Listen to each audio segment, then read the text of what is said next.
Good afternoon.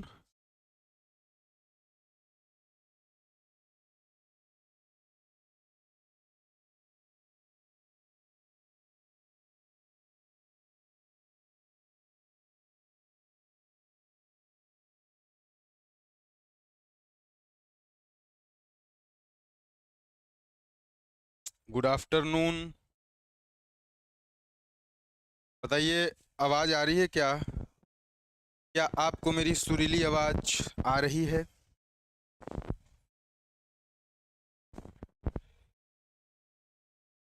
क्या आपको मेरी सुरीली आवाज आ रही है? हाँ सर, आ रही है। क्या ये स्क्रीन आपको दिख रहा है सर?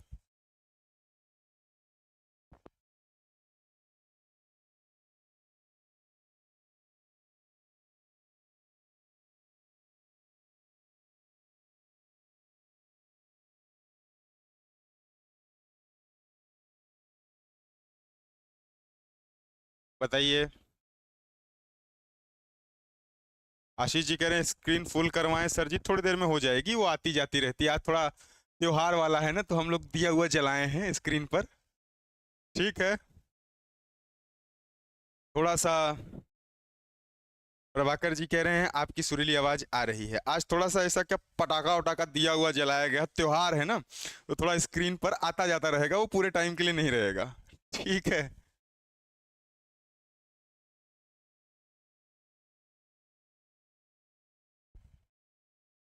ठीक है। आ रही है, आ रही है, आवाज आ रही है मेरी, सब क्लियर है। आइए आज की कहानी शुरू की जाए सर। थोड़ा सा मैं कमेंट्स के लिए खोल लूँ, कमेंट्स दिखें आपके।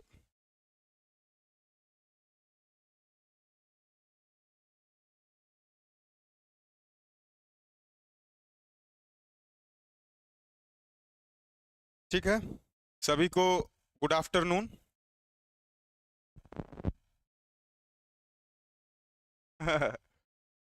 सभी को गुड आफ्टरनून।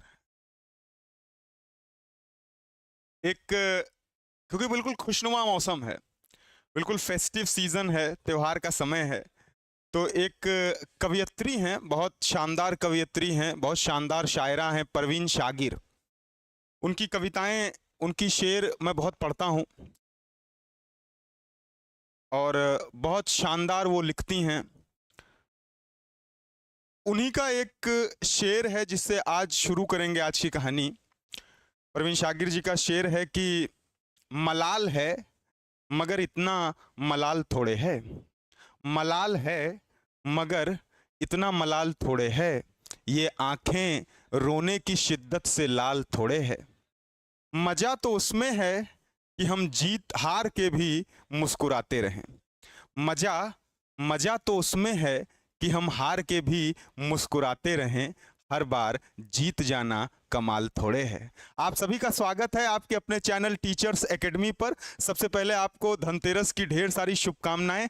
दिवाली की रोशनी का त्योहार है, जैसे होली रंगों का त्योहार होता है, ये रोशनी का, ऊर्जा का त्योहार है, प्रकाश का त्योहार है। और आप सभी को दिवाली की ढेर सारी शुभकामनाएं टीचर्स एकेडमी की तरफ से। ढेर सारी शुभकामनाएं, दिवाली शुभ हो आपकी, ऐसी हमारी कामना है। और सर, जैसे ही घड़ी में 2 बजते हैं, इससे पहले कि छुट्टी हो जाए, जैसे घड़ी में 2 बजते हैं, आपको पता है हम लोग आ जाते हैं सर।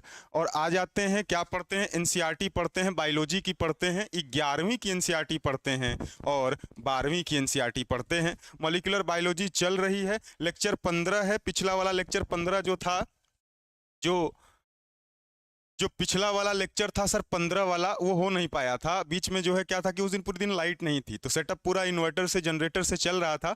वो शाम तक जाते जाते वो भी लोड शेड हो गया, पूरा जनरेटर और इन्वर्टर भी ध्वस्त हो गया, तो क्लास बीच में ही रुक गई थी। मैं आपको बता भी नहीं पाया कि मैं जा रहा हूँ, इसके पहले मैं चला गया था। तो इसीलिए आज पार्ट 2 है उसका। एचजीपी जो शुरू की गई थी उसी के आगे से, जहां तक मैं बताया था उसी के आगे से आज की कहानी चलेगी सर। आइए, सबसे पहले थोड़ा सा त्योहार है, तो त्योहार के बारे में आपको पूरा बता दिया जाए कि त्योहार है, तो त्योहार का मतलब ये थोड़े कि कुछ आपको दिया नहीं जाए, तो कुछ आपके लिए भी इंस्टीट्यूट गिफ्ट लेकर के आए, एक बम्पर धमाका जिसको कहा जाए कि दिवाली धमाका ऑफर है आपके लिए। ये ऑफर बैचेस पर है। अगर बीपीएससी के कोर्स में आप एडमिशन लेते हैं तो 999 रुपये यानी एक कम 1000 रुपये छूट हो जाएगी। इसके बाद टीजीटी में भी एक कम 1000 की छूट हो जाएगी। इसके बाद पीजीटी में भी एक कम 1000 की छूट हो जाएगी। इसके बाद फाउंडेशन कोर्सेज में एक कम 1200 की छूट है। और यूके जो उत्तराखंड जीआईसी कोर्सेज आए हैं, आपको पता है उत्तराखंड में वैकेंसी आई है, भरमार वैकेंसी आई है, तो उसके जो जीआईसी के लेक्चर कोर्सेज हैं उस पर भी एक कम 1000 की छूट है। इसके अलावा बहुत सारे ये बैचेस लगे हुए हैं, सभी कोर्स सभी विषय उपलब्ध हैं, ये कोर्सेज लगे हुए हैं। बम्पर धमाका ऑफर चल रहा है सर, बम्पर धमाका ऑफर चल रहा है। आप जुड़ सकते हैं, त्योहार का समय है, मौज ले सकते हैं बिल्कुल, क्योंकि ये सब क्षणिक होता है, ये सब ऑफर कभी कभी आते हैं, तो ये बहुत बड़ी अपॉर्चुनिटी हो सकती है सर। ठीक बात है। तो इंस्टीट्यूट के तरफ से, टीचर्स एकेडमी के तरफ से आप सभी को दिवाली की ढेर सारी शुभकामनाएं। और आप ये ना कह दें कि सर दिवाली है हमारे लिए नहीं कुछ करेंगे क्या, तो ये आपके लिए बम्पर धमाका ऑफर लगा हुआ है टीचर्स एकेडमी पर। 2 नंबर होते हैं, एक 96 28 95 92 37, 83 18 48 92 91। इन 2 नंबर पर आप संपर्क करके जुड़ सकते हैं और अपनी तैयारी को और बेहतर बना सकते हैं। आइए सर, अपनी कहानी शुरू की जाए।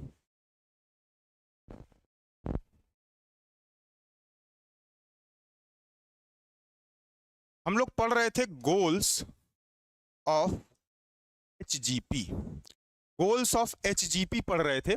4 पॉइंट में आपको डाटा एनालिसिस तक लिखवाया था। उस 4 पॉइंट के बाद 5वां और 6ठा पॉइंट लिखते हैं। ठीक बात है।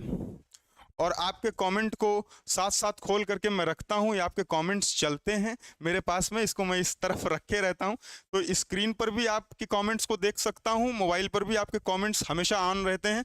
तो आपको कुछ भी कहना हो सर, तुरंत कहा करिए, तुरंत कहा करिए। प्रभाकर जी कह रहे हैं सर फुल स्क्रीन करवाइए, हो जाएगा थोड़ी देर में फुल स्क्रीन। भैया त्योहार है, क्या करा जा सकता है, बड़ा बड़ा लिखूंगा सर, बड़ा बड़ा लिखेंगे, चिंता मत करिए, बड़ा बड़ा लिखेंगे, बड़ा बड़ा लिखा जाएगा। आइए शुरू करते हैं। 4 पॉइंट तक मैं बता दिया था और आपके बिल्कुल कमेंट पास में लगा करके रखा हूं, कुछ भी रहा करे तो मैं देखता रहता हूं कमेंट्स को, ऐसा नहीं है, तुरंत बताया करिए। ठीक है, थोड़ा सा बड़ा बड़ा लिखेंगे सर, बड़ा बड़ा लिखिए। आज स्क्रीन दिख नहीं रही है पूरी, त्योहार है, थोड़ा पड़ाका उड़ाका आ रहा है, थोड़ा पड़ाका और दिया आ रही है, तो बड़ा लिखते हैं भैया। गोल्स ऑफ, मैं आपको पढ़ा रहा था गोल्स ऑफ एचजीपी, और गोल्स ऑफ एचजीपी में 4 पॉइंट लिख दिया था, उसके आगे से लिखना शुरू करता हूं। 5वां पॉइंट लिखते हैं और इसके बाद 6ठवां पॉइंट लिखेंगे। 5वां पॉइंट क्या लिखेंगे sir? Transfer of related technologies which are useful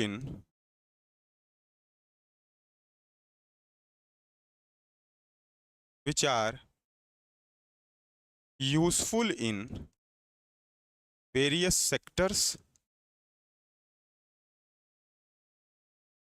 जैसे कि इंडस्ट्रीज कह सकते हैं, इंडस्ट्रियल सेक्टर्स,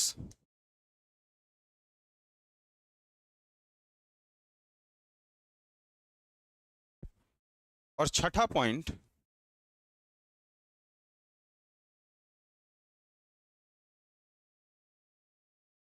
टू एड्रेस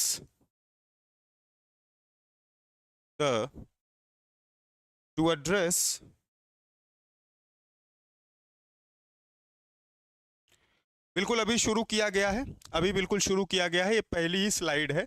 इसके पहले दिवाली पे दिया हुआ जलाए हैं, थोड़ा पड़ाका वड़ाका फोड़े हैं, इसके पहले थोड़ी बातें हुई हैं, एक आध शेर सुनाया हूँ, बिल्कुल अभी शुरू हुआ है। ठीक बात है, बिल्कुल अभी शुरू हुआ है। To address the ethical, legal and social, ethical legal and social issues, यानी कि ELSE, ELSI that may arise from the project, that may arise from the project.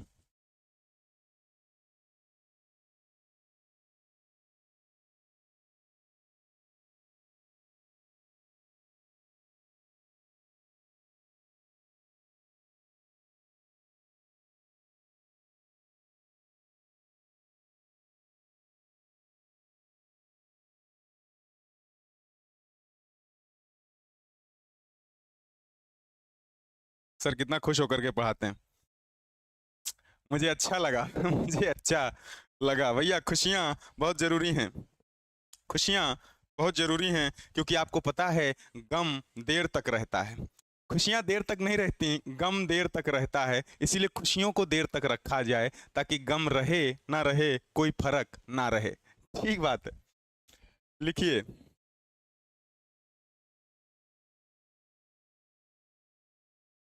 देखिए सर उस दिन जो है, देखिए सर उस दिन मैं आपको गोल सबसे पहली चीज बताया HGP के बारे में, HGP ह्यूमन जीनोम प्रोजेक्ट के बारे में बताया, कितना पैसा लगा, कौन कौन इसमें आया, सहभागी अपना बना कि नहीं सर हम भी इसकी आप खोज कर रहे हैं, बड़ा अच्छा लगा, हम भी खोज करेंगे।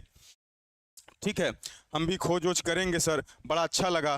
तो हम लोग सारी चीज़ें, बेसिक चीज़ें HGP की ह्यूमन जीनोम प्रोजेक्ट की पढ़ करके आए, क्या क्या कैसे कैसे थी। उसके बाद गोल्स पढ़ा गया। गोल्स का मतलब कि सर इतना बड़ा प्रोजेक्ट कर रहे हैं तो बताना पड़ेगा ना कि क्या क्या टारगेट सेट किया जाए, कि ये चीज़ें हमको इसमें करनी है, ये चीज़ें हमको इसमें करनी है। तो एक गोल सेट किया गया, गोल सेट किया गया। तो 4 गोल मैं उस दिन लिखवाया था, उसके बाद अपनी क्लास बंद हो गई थी।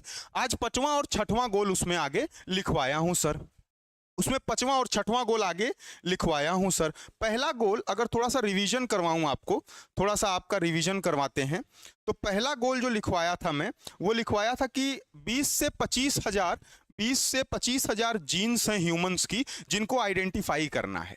अगर पिछले लेक्चर का रिकॉल थोड़ा सा करवाऊं तो बोला था कि 20 से 25 हजार सर टोटल जीन्स हैं जिनको क्या करना है, आइडेंटिफाई करना है। ये पहला गोल था। दूसरा गोल लोगों का क्या था? दूसरा गोल था सर कि सीक्वेंस को डिटरमाइन करना है। 3 बिलियन केमिकल बेस पेयर्स हैं, उस पर जो सीक्वेंस है उसको डिटरमाइन करना है। आपको पता है सीक्वेंस क्या होता है?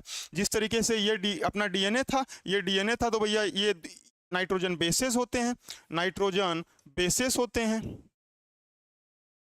इसके कॉम्प्लीमेंट्री इस तरफ होते हैं, ए है तो टी आता है, सी है तो जी आता है, टी है तो ए आएगा, टी आएगा, सी आएगा। और ये दोनों नाइट्रोजन बेसेस आपस में हाइड्रोजन बॉन्ड से जुड़े हुए होते हैं। आपस में क्या होते हैं? हाइड्रोजन बॉन्ड से जुड़े हुए होते हैं। जी वाला ट्रिपल बॉन्ड सी से जुड़ता है और टी ए वाला डबल बॉन्ड टी से जुड़ता है। तो ये कॉम्प्लीमेंट्री एक दूसरे के आते हैं। इसी की सीक्वेंस होती होगी कुछ डीएनए पे। अब मैं तो यहाँ ऐसे रैंडम लिखा हूँ, ए है, सी है, टी टी ए जी, ऐसे लिख दिया जो मेरा मन किया, ऐसा थोड़े होता होगा। जब इसको देखते होंगे, अभी कैसे बताऊंगा कि जब मेथड्स पढ़ेंगे तो बताऊंगा कैसे देखते हैं। तो इस सीक्वेंसेस को अपने को देखना था कि क्रोमोसोम के अंदर, जब आपको डीएनए की पैकेजिंग पढ़वा रहा था तो डीएनए को कहां पैकेज करके लेकर के गया था? क्रोमोसोम के अंदर ले जाकर के। वहां NHC था, नॉन हिस्टोन क्रोमोसोमल प्रोटीन, उसके इर्द गिर्द हम लोग डीएनए को क्या कर दिए थे? लपेट दिए थे। तो क्रोमोसोम मान लीजिए ये क्रोमोसोम, 2 क्रोमोसोम, ये क्रोमोसोम 1 है, ये क्रोमोसोम 2 है, ऐसे करते 22 तो ऑटोसोम है, 2 सेक्स क्रोमोसोम है। तो इनकी सीक्वेंस क्या बैठेगी सर? कि क्रोमोसोम नंबर 1 निकाल करके लेकर के आ गए, इनकी का सीक्वेंस बैठेगी? कौन पहले आएगा? ए आएगा, सी आएगा, टी है, किस तरीके से नाइट्रोजन बेसिस की सीक्वेंस लगी है, इसको भी पता करना था। बताया गया कि 3 बिलियन सीक्वेंसेस नाइट्रोजन बेसिस की हैं, उसको पढ़ना है भैया अपने को। ये हो गया था सर दूसरी चीज, ये हो गई थी दूसरी चीज। तीसरी चीज क्या मैं बताया था? कि डाटा बेसिस में इंफॉर्मेशन को रखना है। अब जब इतनी चीजें पता चलेंगी कि ये होगा, सीक्वेंसेस पता चल गया, डीएनए क्रोमोसोम पता चल गया, बेसेस पता चल गए, बेस पेयर्स पता चल गए, तो कहीं लिखेंगे उसको, कहीं उसको नोट करके रखा जाएगा कि हाँ सर ऐसे ऐसे है, इसको कहीं लिख लिया जाए, ना भुला जाएंगे तो दिक्कत हो जाएगी। तो यहीं पर जो है मनई को बुलाया गया कि आओ भैया सब लोग लिखेंगे, सब लोग लिखेंगे, ये खोज हुई हुई है, जीपी में ये मिला है, चलिए आप लोग लिखिए। बताना शुरू किए तो बताया आपको कि एक पेज पर अगर 1000 लेटर लिख रहे हैं और वो जिस पेज किताब की जिस पेज पर 1000 लेटर लिख रहे हैं उस किताब में 1000 पेज है तो 3300 ऐसी बुक लगेगी। तो कहे सर, मनई घबरा गया, मनई कहा कि सर हम इतना तो नहीं लिख पाएंगे, हम इतना लिख ही नहीं पाएंगे, क्या किया जाए। तो वहीं पर मैं आपको बताया कि इंट्रोडक्शन किया गया टेक्नोलॉजीज का बायोलॉजी में।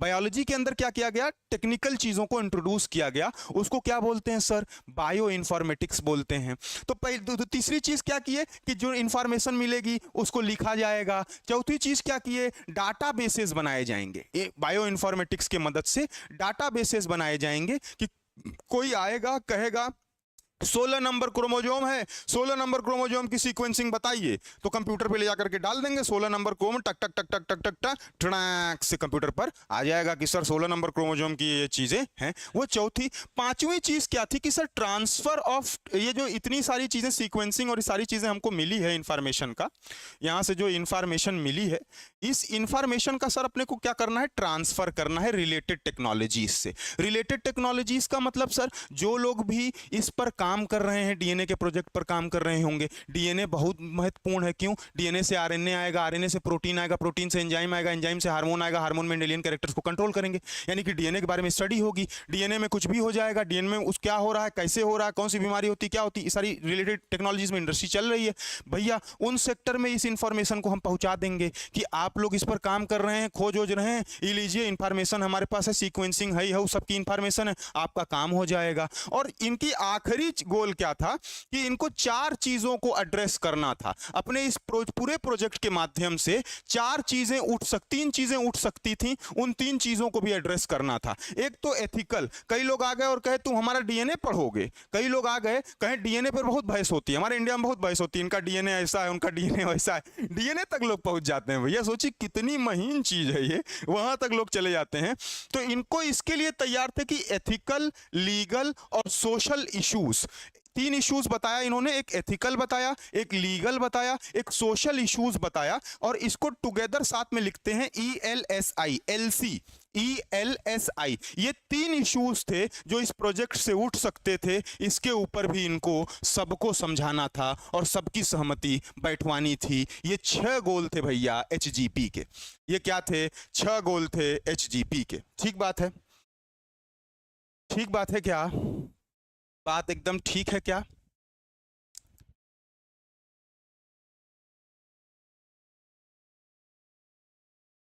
बात एकदम ठीक है क्या?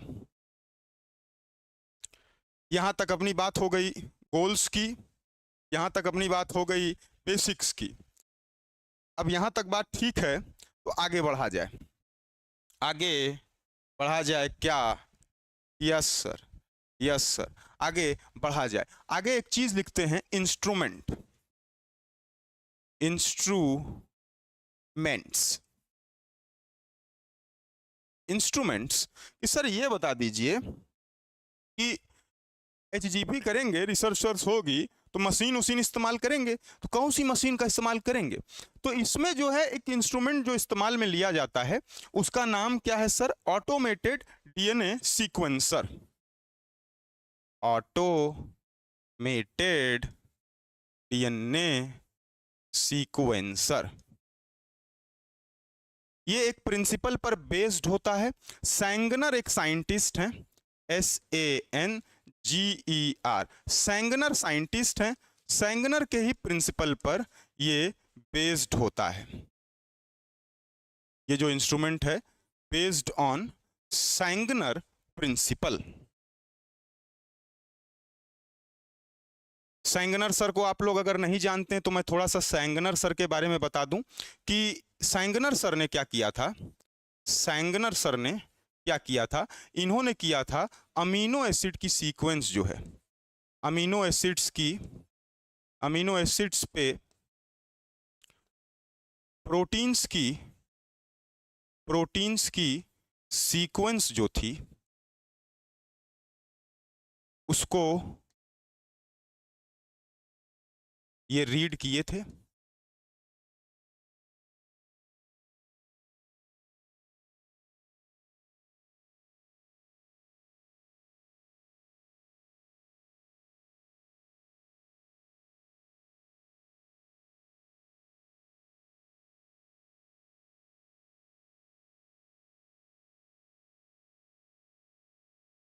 उसको क्या किए थे, उसकी रीडिंग किए थे।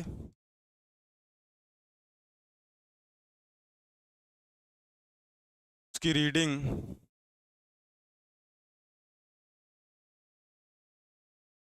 उसकी रीडिंग किए थे।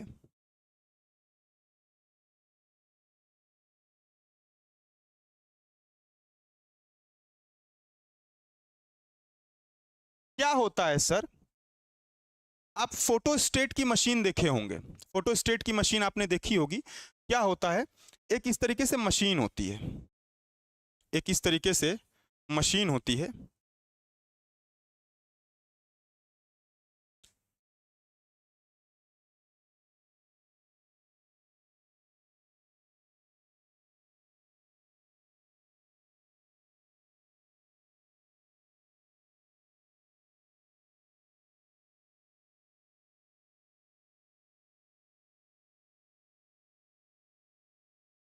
ये मशीन कंप्यूटर से जुड़ती है, ऐसी एक तो मशीन होती है, ये कंप्यूटर से जुड़ती है, ये कंप्यूटर है, ये एक मशीन होती है। जैसे फोटोस्टैट की मशीन होती है वैसे एक मशीन होती है सर। जैसे फोटोस्टैट की मशीन होती है, ललिता जी कह रही हैं उनके पास देखिए है फोटोस्टेट। फोटोस्टेट की मशीन आप सब लोग जानते होंगे कैसी होती है। क्या होता है कि इंस्ट्रूमेंट इस्तेमाल किया गया। अब डीएनए को सीक्वेंसिंग पढ़ने के लिए, सारी चीज पढ़ने के लिए बिना मशीन के होगा नहीं, और बायो इन्फॉर्मेटिक्स की हम बात भी कर रहे हैं। एक मशीन होती है, इस तरीके से होती है। फोटोस्टेट पर इसी वाले पे पन्ना रखते हैं, फिर दबा देते हैं, इस तरीके से पन्ना रख करके दबा देते हैं, स्कैन होकर के यहाँ से फिर जो है वो निकल जाता है। तो इसी तरीके से ये पोर्शन था, यहाँ पर डीएनए को रखा गया। ऐसे डीएनए आता है, ऐसे डीएनए आता है, यहाँ पर डीएनए आएगा, यहाँ से फिर मशीन के अंदर चला जाता है, और यहाँ पर डीएनए हमको देखने को सीक्वेंसिंग उसकी मिलती है सर। यहाँ पर कंप्यूटर पर देखने को सीक्वेंसिंग मिलेगी। इस तरीके से यहाँ डीएनए लेकर के आते हैं, डीएनए यहाँ पर लेकर के आएंगे सर, यहाँ पर डीएनए रखेंगे मशीन में, मशीन इस डीएनए को पढ़ेगी और इस डीएनए को कंप्यूटर पर दिखाएगी कि इस तरीके का डीएनए जो है कंप्यूटर पर आता है। लेकिन ये ऐसे नहीं दिखाती है मशीन। कैसे दिखाती है मशीन, वो देखते हैं। मशीन कैसे दिखाती है, ये ऐसे तो मैं बता रहा हूँ किस तरीके से आएगी। मशीन पर क्या देखने को मिलता है कि पहले क्या होगा, जैसे मान लीजिए एक ग्रीन कलर का इस तरीके से ये बना, फिर एक जो है मशीन पर डालने पर थोड़ी दूर चलती है मशीन, तो एक जो है इस तरीके का ब्लू कलर का बना, फिर थोड़ी दूर मशीन चलती है, फिर एक जगह ऐसे रेड कलर का बना, फिर थोड़ी दूर मशीन चलती है, थोड़ी दूर मशीन चलने के बाद एक जगह ऐसे येलो कलर का बना, फिर इस तरीके से रिपीट होने लगेगा, कहीं ग्रीन बन जाएगा, कहीं रेड बन जाएगा। इस तरीके से मशीन पर अपने को क्या होता है सर, देखने को मिलता है, देखने को मिलता है।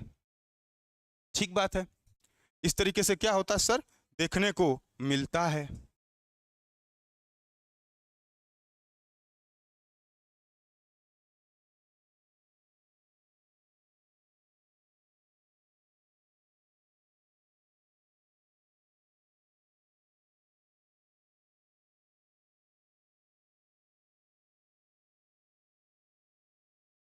बार कोड कैसे बनता है सर,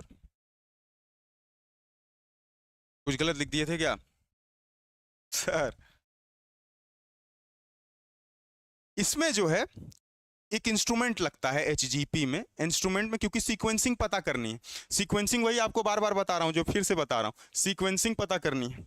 और सीक्वेंसिंग में क्या पता करना है सर, कौन सा नाइट्रोजन बेस लगेगा, कौन सा नाइट्रोजन बेस लगेगा, इसकी सीक्वेंसिंग पता करनी है। क्या करते हैं कि एक इंस्ट्रूमेंट होता है जिसको कहते हैं ऑटोमेटेड डीएनए सीक्वेंसर। इसका नाम क्या होता है, ऑटोमेटेड डीएनए सीक्वेंसर। ये बेस्ड होता है सैंगनर के प्रिंसिपल पर। सैंगनर एक साइंटिस्ट थे, इन्होंने क्या किया था, अमीनो एसिड की जो सीक्वेंस थी उस पर प्रोटीन की सीक्वेंस को रीड किया था। अमीनो एसिड से प्रोटीन बनते हैं, 20 अमीनो एसिड प्रोटीन को कोड करते हैं, जेनेटिक कोड के अंदर बताया था आपको। तो उस पर प्रोटीन की सीक्वेंस को ये पढ़े थे सैंगनर साहब, उन्हीं के प्रिंसिपल पर ये ऑटोमेटेड डीएनए जो है सीक्वेंसर बेस्ड होता है। ऐसे मशीन होती है, मशीन के अंदर क्या किया जाता है, बारकोड जैसे बनता है। अच्छा, जैसे बनता है कह रहे थे, ठीक बात है। ये मशीन होती है सर, मशीन के अंदर ऐसे डीएनए ला करके डालते हैं। ये क्या है, डीएनए। ये डीएनए जो है ये ऑटोमेटेड डीएनए सीक्वेंसर है। ये क्या है आपका, ऑटोमेटेड डीएनए सीक्वेंसर है।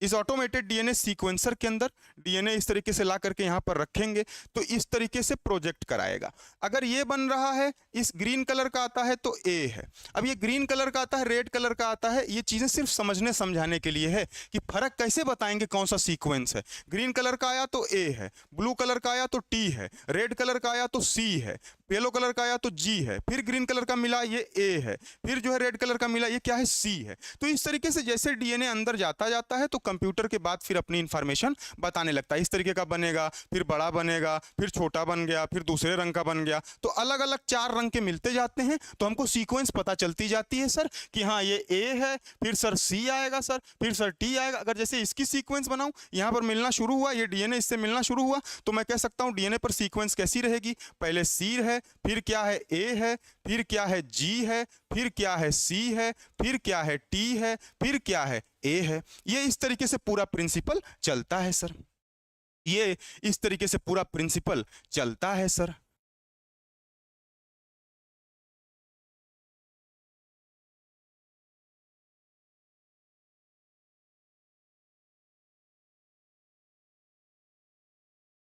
ठीक बात है, ठीक बात है क्या?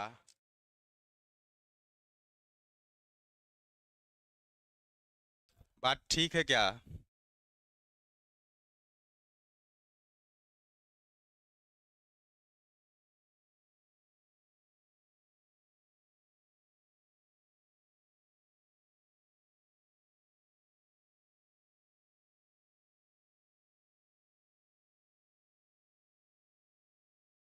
समझ में आया आपको किस तरीके से सीक्वेंसिंग पता करते हैं, किस तरीके से सीक्वेंसिंग पता करते हैं, समझ गए? ये लिख लिया आप लोगों ने, इसको बना लिया, इसको बना लिया तो डन भी टाइप करिए, डन।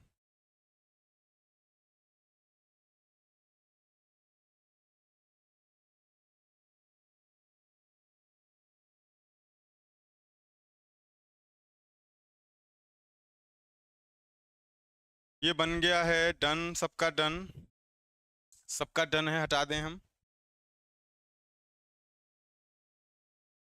ठीक बात है, डन डन डन डन भैया, हो गया। नेचर जी का डन हो गया, सुची जी का हो गया, सानिया जी, चांदनी जी, स्वाति जी, ललिता जी, मीना जी, भूपेन जी, सानिया जी, क्षमा जी, हो गया, डन हो गया। आगे बढ़ते हैं। ये तो सर इंस्ट्रूमेंट हो गया, इस इंस्ट्रूमेंट का इस्तेमाल करके अपन काम कर सकते हैं। बात आती है मेथडोलॉजी की। मेथडो बात किसकी आती है? मेथडोलॉजी की। कि सर मेथड्स कैसा था, मेथड कैसा था, बात मेथडोलॉजी की आती है। मेथडोलॉजीज, यहाँ लॉजी की जगह लॉजीज लिखूंगा, दो इठो है, दो इठो है। मेथडोलॉजीज, दो मेथडोलॉजी आती है यहाँ पर, दो मेथडोलॉजी अपने को देखने को मिलती है सर। तो फिगर बनाना है सर, बना लेंगे तो अच्छा ही रहेगा, फिगर अगर बना लेंगे तो अच्छा रहेगा, समझेंगे बाद में भी। अगर इस फिगर को, ये तो मैं समझाने के लिए बनाया हूँ कैसे होता है, अगर बना लेंगे तो इससे अच्छा क्या है। स्क्रीनशॉट बाद में ले लीजिएगा, बाद में बना लीजिएगा, कोई दिक्कत नहीं, लेकिन बना लेंगे तो फिर समझ में ज्यादा आएगा। ठीक बात है, ठीक बात है सुची जी। दो मेथडोलॉजी होती है, क्या क्या होती है? पहली होती है ईएसटी, ईएसटी, ईएसटी का मतलब expressed sequence, expressed sequence tag, fast tag वाला टीएजी टैग। और एक क्या होता है सर, एसए होता है। ये एक मेथडोलॉजी, और एक होता है एसए। एसए का मतलब सीक्वेंस, सीक्वेंस एनोटेशन, एनोटेशन। ये दो मेथडोलॉजी होती है जिसके मदद से चीजें आगे जाती हैं। ठीक बात है। सीक्वेंस एनोटेशन एक है आपका, और एक क्या है, एक्सप्रेस्ड सीक्वेंस टैग। सबसे पहले एक्सप्रेस सीक्वेंस टैग को पढ़ लें कि इसका काम क्या रहता है। इसका काम रहता है सर, सीक्वेंस एक्सप्रेस टैग का क्या काम रहता है, उस सीक्वेंस को आइडेंटिफाई करना। जैसे जब मैं डीएनए बना रहा था आपको, तो आरएनए बना रहा, डीएनए से आरएनए जब बना रहे थे, तो आरएनए के ट्रांसक्रिप्शन में बताया था आपको कि कुछ जगह होती है जो होती है नॉन कोडिंग, कुछ जगह होती है जो होती है नॉन कोडिंग, फिर कुछ जगह होती है जो होती है कोडिंग, फिर जो जगह आती है नॉन कोडिंग। इस तरीके से करके चलता है। स्प्लिट जीन वाला कॉन्सेप्ट अपन पढ़ रहे थे कि सर एमआरएनए के अंदर ऐसी सीक्वेंस अपने को देखने को मिलती है, या एमआरएनए नहीं, आरएनए के अंदर भी कह सकता हूँ ऐसी सीक्वेंस देखने को मिलेगी। पहले नॉन कोडिंग आता है, फिर कोडिंग आता है, फिर नॉन कोडिंग आता है, इस तरीके से फिर कोडिंग आएगा, फिर नॉन कोडिंग आएगा। कहने का मतलब क्या है? कहने का मतलब यह है कि कहीं पर जीन एक्सप्रेस होती हैं, कहीं पर जीन एक्सप्रेस नहीं होती हैं। नॉन कोडिंग वाला है, क्या ये जीन को एक्सप्रेस करेगा? नहीं सर। यहां पर जीन क्या होगी? एक्सप्रेस होगी? नहीं होगी। यहां जीन एक्सप्रेस होगी क्या? नहीं होगी। यहां जीन एक्सप्रेस नहीं होगी। कोडिंग वाले सेक्शन में क्या जीन एक्सप्रेस होगी क्या? यहां जीन एक्सप्रेस होगी।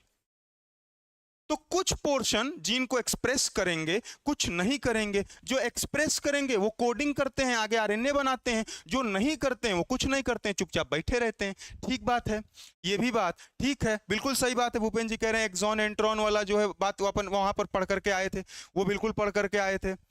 इंट्रॉन्स वाली कहानी जो बताया था, बिल्कुल सही बात, वही कहानी है। ठीक है, अब जो कोड कर रहा है सर, एक्सप्रेस कर रहा है सर, ये क्या करेगा? आरएनए बना देगा। ये आरएनए बना देगा तो आरएनए से फिर प्रोटीन बन जाएंगे। तो ये एक्सप्रेस वाला है, आरएनए से फिर प्रोटीन बन जाएंगे सर, प्रोटीन बन जाएंगे। तो इसका क्या काम है? Identifying all the genes that expressed as RNA. इसका क्या काम है? Identifying all genes that expressed as RNA। ठीक बात है, expressed as RNA।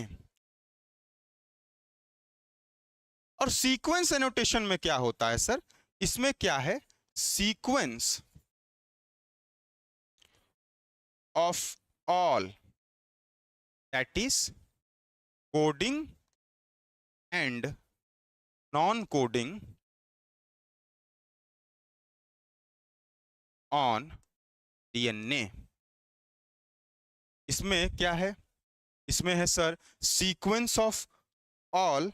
ऑल का मतलब, इस ऑल का मतलब यहां पर मैं कह सकता हूं, ये जो ऑल है, ऑल का मतलब होल सेट ऑफ डीएनए। ये जो ऑल है, यहां पर मैं इसको होल सेट ऑफ डीएनए कह रहा हूं। होल सेट ऑफ क्या कह रहा हूं?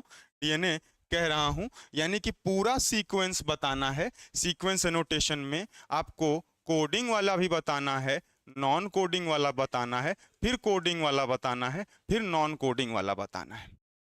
ठीक है, इसको लिखिए तो फिर से बताएं हम कि हम कह क्या रहे थे अभी तक। इसको लिखिए फिर बताऊं कि मैं कह क्या रहा हूं। मेथोडोलॉजी आपको समझाई जाए, थोड़ी सी और मेथोडोलॉजी समझाई जाए। इसको लिखिए सर पहले।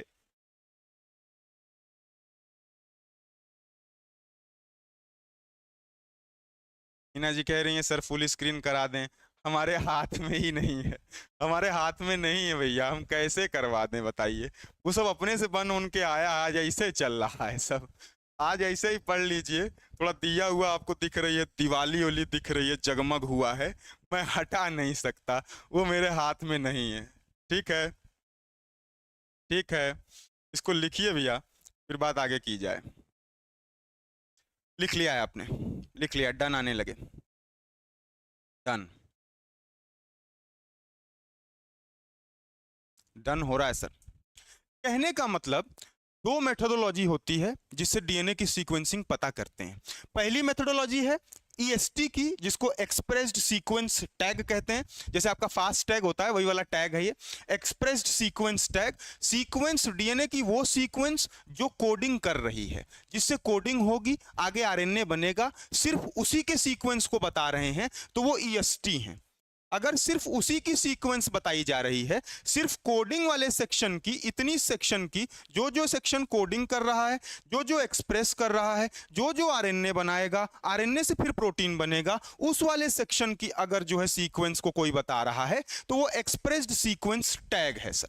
ये नॉन कोडिंग वालों को नहीं बता रहे हैं। लेकिन सीक्वेंस एनोटेशन में क्या होता है कि पूरे सेट ऑफ क्रोमोसोम की, जो पूरा सेट है जो है डीएनए का, जिसमें कोडिंग भी आ गया सर, नॉन कोडिंग भी आ गया, कोडिंग भी आ गया, नॉन कोडिंग भी आ गया, इसके पूरे की सीक्वेंस को जो बताएगा कि यहां पर ए होगा, टी होगा, ए होगा, ए होगा, सी होगा, सी होगा, जी होगा, जी होगा, टी होगा, टी होगा, सी होगा, सी होगा, पूरा सीक्वेंस। ये सिर्फ इतना नहीं बता पाएंगे, ये जो कोडिंग करेगा यहां बताएंगे ए होगा, सी होगा, जी होगा, टी होगा, टी होगा, ये यहां का बता देंगे, यहां का पूरे में बताया जाएगा। दो मेथोडोलॉजी होती है, इसको फॉलो किया जाता है, एक ईएसटी होती है और एक सीक्वेंस एनोटेशन होता है।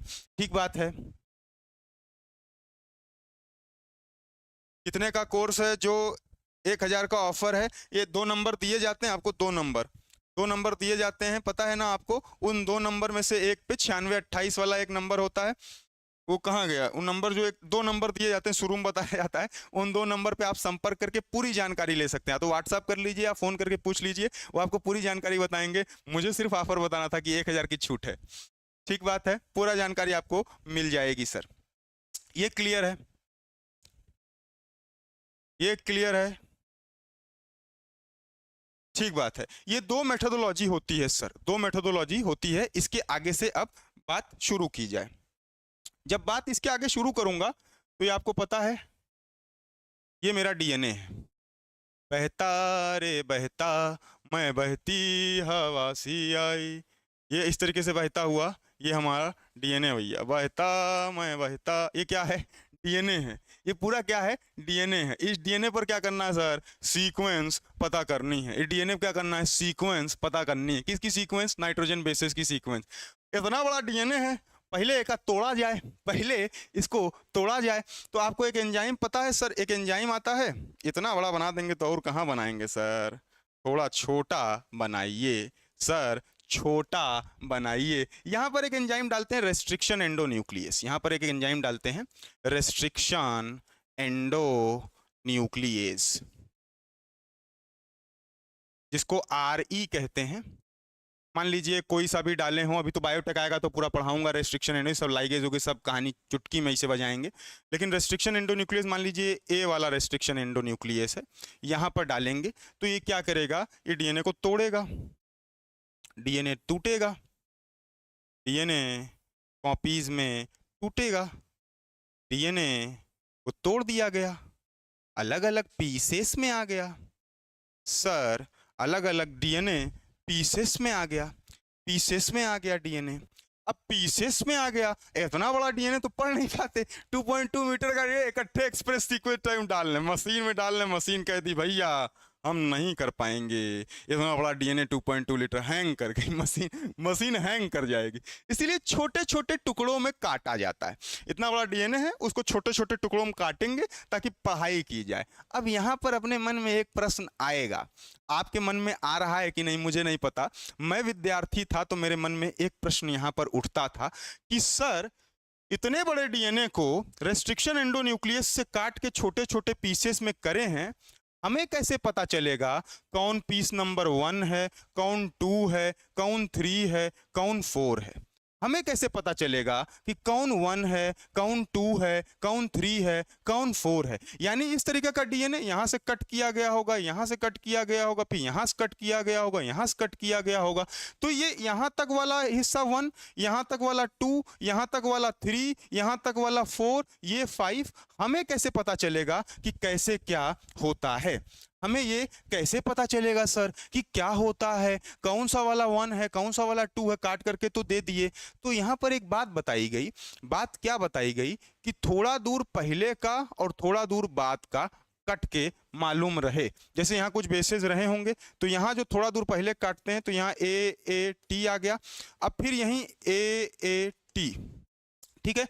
जो हिस्सा, ये दोनों हिस्से आपस में जुड़े रहे होंगे, तो ये ऐसा पीस करते हैं कि थोड़ा सा हिस्सा इस पर भी दिखे और इससे रिलेटेड हिस्सा इस पर भी दिखे, तो हमें पता चल जाए कि हाँ ये भैया इसी के पीछे लगे थे, ये भैया 2 नंबर वाले भैया 1 नंबर वाले भैया के पीछे लगे हुए थे, क्योंकि इनकी कुछ दूर की बेसिस और इनकी कुछ दूर की बेसिस सेम रहती है। वही कहानी यहाँ भी आएगी, यहाँ सी सी टी मान लीजिए था, तो यहाँ भी सी सी टी वाले को ही तक काटेंगे, ताकि भैया ये सी सी टी तक काट दिए, सी सी टी यहाँ से है, ये तीसरे वाले भैया यहाँ दूसरे से जुड़े हैं। वही कहानी यहाँ भी चलेगी, जी जी सी से काट देंगे, यहाँ जी जी सी तक रख, यहाँ जी जी सी के पहले थोड़ा सा बाद में काटेंगे, तो ये पता चल जाएगा कि यहाँ भी सीक्वेंस वही है, यहाँ भी सीक्वेंस है। 4 नंबर वाला भैया 3 नंबर के पीछे लगा है सर, 4 नंबर वाला भैया 3 नंबर के पीछे लगा है सर। ठीक बात है, ये चीज अपने को समझ में आ जाएगी कि हाँ सर ये बड़ा सा डीएनए लेकर के आए थे, अब एका आप काट दिए, एका आप काट दिए सर, काटे हैं, हम कैसे जानेंगे कौन सा पहला है कौन सा दूसरा है? तो भैया इस तरीके से काटते हैं कि थोड़ा सा हिस्सा इसके पीछे से इसके आगे वाले के पास लगा देते हैं, मालूम चलता है कि यहाँ छोड़ करके आगे से काटे हैं कि यहीं पर आकर के जुड़ा था, इस तरीके से पहचान हो जाती है। कलर अलग कर देते सर, सफेद रंग तो है, कलर अलग ये अच्छा ये नहीं दिख रहा है भैया, भैया कलर इसको आगे यहाँ पर जो है ए A T, A A T, फिर यहाँ पर सी सी टी, सी सी टी, फिर जी जी सी, जी जी सी। ठीक बात है, ठीक बात है, ठीक बात है। अब इसको क्या करना है, अलग अलग सेल्स में पढ़ना है सर। तो एक सेल अपनी कैसी होगी, डब्बा बनाएंगे आज, आज क्या बनाएंगे, डब्बा बनाएंगे। ए डब्बा कहाँ गया, ये आज डब्बा बनाया जाए। पहला डब्बा, एक ये डब्बा बनाएंगे। अरे सर ये रंग नहीं सही है, ना ना इसको डिलीट करिए।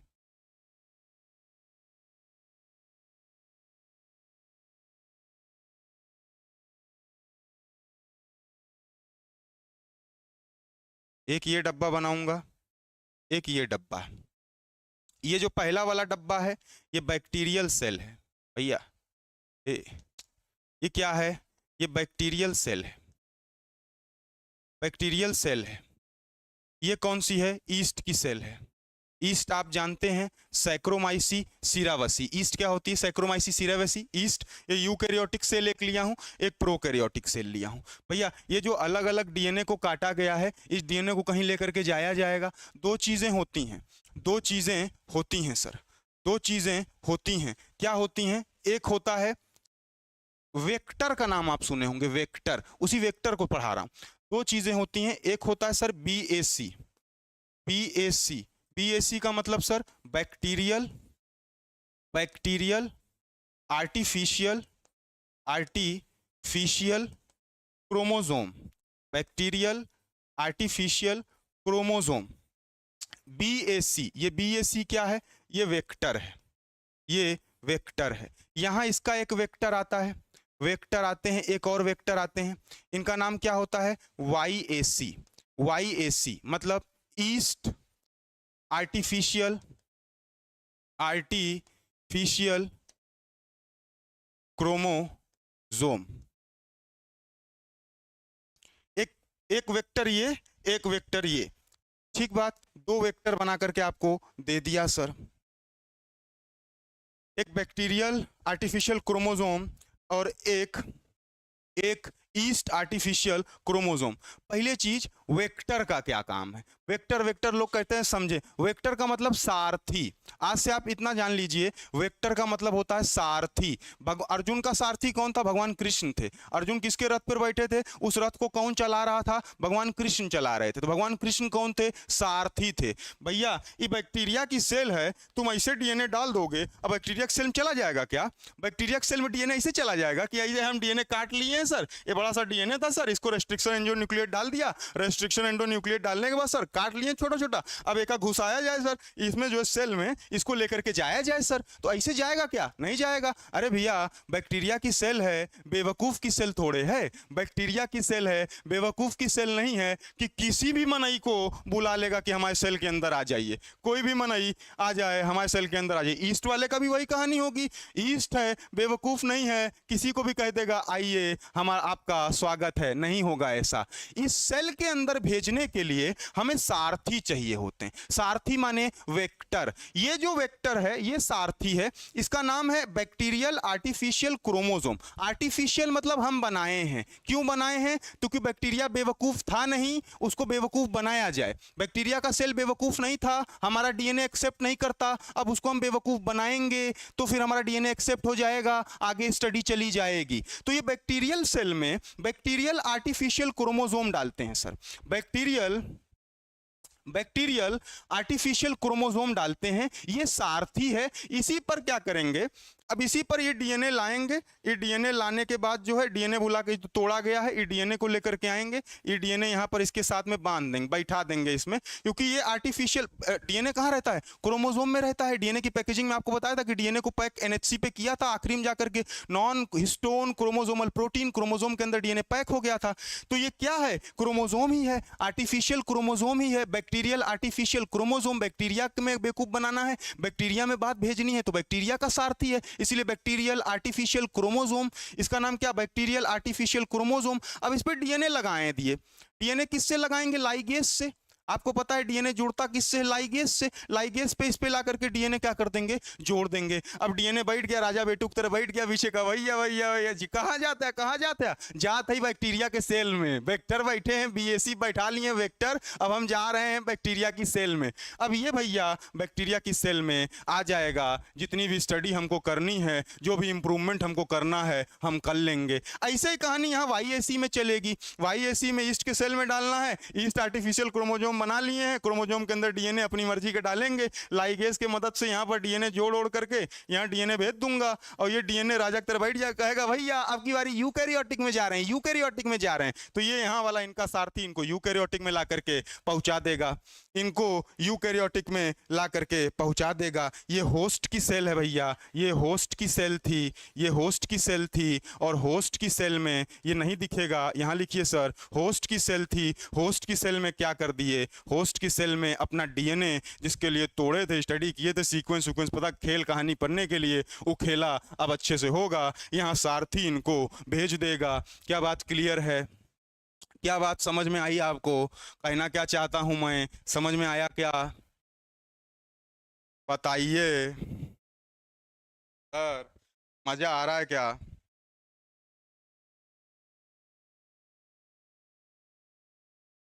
मजा आ रहा है क्या सर? वेक्टर वेक्टर समझ गए क्या सर? वेक्टर समझ गए क्या सर? वेक्टर वेक्टर समझ गए क्या सर? ये कहानी हो गई सर मेथडोलॉजीज की। ये मेथडोलॉजी की कहानी हो गई। ये कैसे डीएनए जाएगा, कैसे डीएनए सीक्वेंस पढ़ना है, क्या खेल कहानी करना है, ये समझ में आ गया क्या आपको? जी सर, क्लियर है। मज्जा आ गया क्या? वेक्टर मतलब मज्जा आ गया क्या? वेक्टर मतलब टेंशन नहीं लो, वेक्टर देख टेंशन में आया। वेक्टर ये क्या होता है? वेक्टर कह रहे हैं, वेक्टर क्या होता है? वेक्टर नहीं, सारथी हूं मैं, आपको सेल के, होस्ट सेल के अंदर लेके जाऊंगा। मैं वेक्टर, मुझे लोग कहते हैं, मुझे लोग वेक्टर कहते हैं। मैं सारथी हूं, मैं होस्ट की सेल के अंदर आपको लेके जाऊंगा। ठीक बात है, ठीक बात है। आइए सर, यहाँ तक बात ठीक है, यहाँ तक बात ठीक है। ये मेथडोलॉजी बताई कि दो मेथडोलॉजी होती थी, एक ईएसटी होता था, एक सीक्वेंस एनोटेशन होता था। इन दोनों से कैसे क्या करना है बता करके ये बड़ा सा डीएनए लिए थे। एक का पहले तोड़ा जाएगा, इतना बड़ा डाला नहीं जाएगा भैया, पढ़ाई वढ़ाई नहीं हो पाएगी। छोटे छोटे हिस्सों में तोड़ा जाएगा, जोड़ा जाएगा, जोड़ने के बाद डीएनए लगाया जाएगा, वेक्टर पर बैठाया जाएगा प्यार से, और वेक्टर होस्ट सेल के अंदर लेकर के चला जाता है, कहानी हो जाती है। ठीक बात है, ठीक बात है। सुपर एक्सप्लेनेशन, मजा आ रहा है, अच्छा लग रहा है, मतलब मजा आ रहा है। आइए आगे बढ़ते हैं सर, आगे बढ़ा जाए सर। इसके बाद एक चीज लिखिए आप, कैरेक्टरिस्टिक्स। ये तो मेथड उथड जान गए, कैसे हुआ था। कैरेक्टरिस्टिक पढ़िए, characteristics, characteristics of human genome project. Human genome project की कैरेक्टरिस्टिक्स पढ़ी जाए, कैरेक्टरिस्टिक्स पढ़ी जाए। पहली कैरेक्टरिस्टिक क्या थी? पहली कैरेक्टरिस्टिक क्या थी? कैरेक्टरिस्टिक माने इसका अब रिजल्ट, कंक्लूजन मैं कह लूं कि अब इसका कंक्लूजन हम लोग पढ़ रहे हैं कि सर ये कंक्लूजन हम लोग पढ़ रहे हैं कि रिजल्ट या आउटकम, यहां पर मैं ये भी बोल सकता हूं कि आउटकम क्या क्या आया। आउटकम जो था, रिजल्ट कह लीजिए, इसी को कंक्लूजन कह लीजिए, इसी को कंक्लूजन भी कह सकते हैं कि सर इतनी चीजें की गई तो क्या क्या मिला, क्या क्या मिला। पहली चीज, human genome, human genome contains, human genome contains, क्या कंटेन, कितना कंटेन करते हैं भैया? बेस पेयर के बारे में मालूम चला 3164.7, यानी कि 3 × 10⁹ बेस पेयर्स। बीपी माने क्या है भैया? Base pairs, base pairs, 3164.7 base pairs. Base pairs में किसी को कंफ्यूजन नहीं होगी, ये जो डीएनए होता है, डीएनए के बेस होता है, एक इधर होता है तो एक इधर भी होगा, एक ऊपर ए है तो नीचे टी आएगा, ये मिला करके एक पेयर बनेगा। तो इतने बेस पेयर डीएनए के अंदर होते हैं। पहला रिजल्ट, पहला रिजल्ट कि ह्यूमन जीनोम कितना कंटेन, क्या कंटेन करता है। दूसरा क्या मिला? Estimated genes. दूसरी आउटकम था एस्टिमेटेड जीन्स। एस्टिमेटेड जीन्स हमको कितनी मिली सर? एस्टिमेटेड जीन्स हमको मिली 30,000 एस्टिमेटेड जीन्स अपने को मिली। इसके बाद सर ह्यूमन जीनोम प्रोजेक्ट का तीसरा रिजल्ट क्या था? मोस्ट जीन्स किस क्रोमोसोम के अंदर होंगी, सबसे ज्यादा जीन्स किस क्रोमोसोम्स के अंदर होंगी? तो मोस्ट जीन्स होती हैं क्रोमोसोम नंबर 1 के अंदर, क्रोमोसोम नंबर 1 के अंदर सबसे ज्यादा होती हैं, सबसे ज्यादा क्रोमोसोम नंबर 1 के अंदर होती हैं 2968 इतनी जीन्स होती हैं। इसके बाद चौथा एक चीज पता चला अपने को कि सर सबसे कम किस में होंगी? तो फीवेस्ट जीन, फीवेस्ट जीन्स ये किसके अंदर होती हैं? क्रोमोसोम नंबर, ये होती हैं क्रोमोसोम नंबर वाई या वाई क्रोमोसोम इसको कह लीजिए, जो क्रोमोसोम वाई होता है उसमें होती हैं सबसे कम जीन्स। कितनी जीन्स होती हैं? मात्र 231, मात्र 231। इसके बाद लार्जेस्ट जीन अगर आपसे पूछ ले, एक पूछता है कि हमको पता चला लार्जेस्ट जीन, लार्जेस्ट जीन कौन पता चला? लार्जेस्ट जीन पता चला डिस्ट्रोफिन का, डिस्ट्रोफिन का लार्जेस्ट जीन डिस्ट्रोफिन है, डिस्ट्रोफिन है। इसमें कितने बेसेस होते हैं? इसमें होते हैं 2.4 मिलियन बेसेस, 2.4 मिलियन बेसेस या 2.4 मिलियन बेसेस इसमें होते हैं, बेसेस इसमें होते हैं। और ये डिस्ट्रोफिन का जीन कहाँ होता है? Present on x chromosome,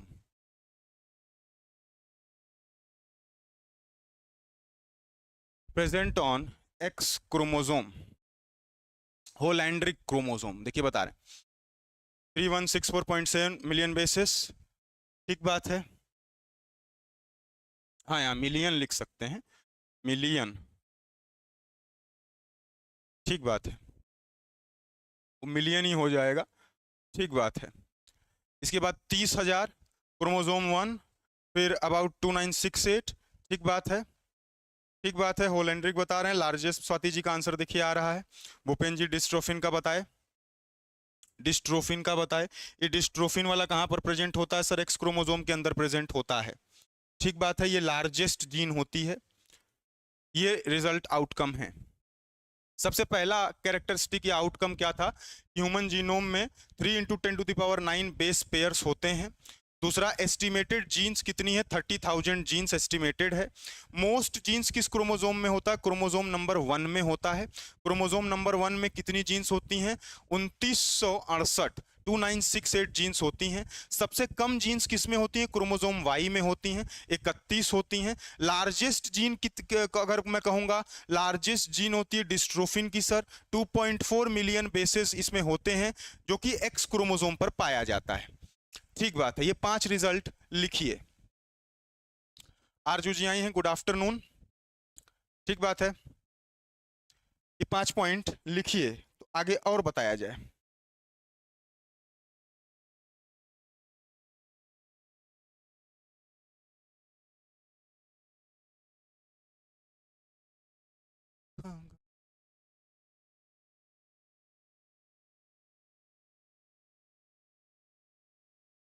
done done,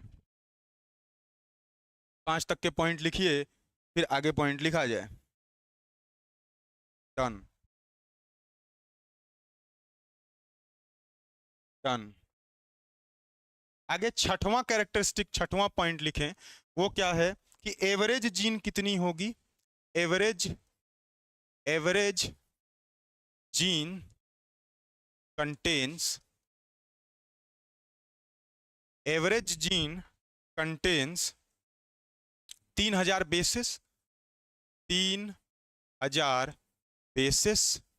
average gene contains 3000 basis. ये 3000 बेसिस एक का एवरेज होता है। एक का एवरेज है कि लगभग हर एक में, हर एक कह दूं तो और अच्छा है, हर एक में हर एक का एवरेज 3000 तक हो जाता है सर। 7वां नंबर पर लिखेंगे, क्या लिखेंगे? फंक्शन जो है बहुत सारी जीन का नियरली, और अगर बोलूं इसको अबाउट 50% जीन्स का फंक्शन कैसा है? फंक्शन अननोन है सर। फंक्शन अननोन है, पता ही नहीं चल पाया, केवल 50% हम जान पाए और पता नहीं चल पाया। 8वां नंबर लिखिए। 8वां नंबर क्या है? Repetitive sequence. रेपिटेटिव रेपिटेटिव टेटिव सीक्वेंस। रेपिटेटिव सीक्वेंस क्या होता है sir ji?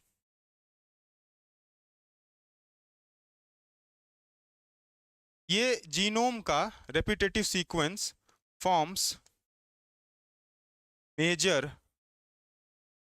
Portion of genome.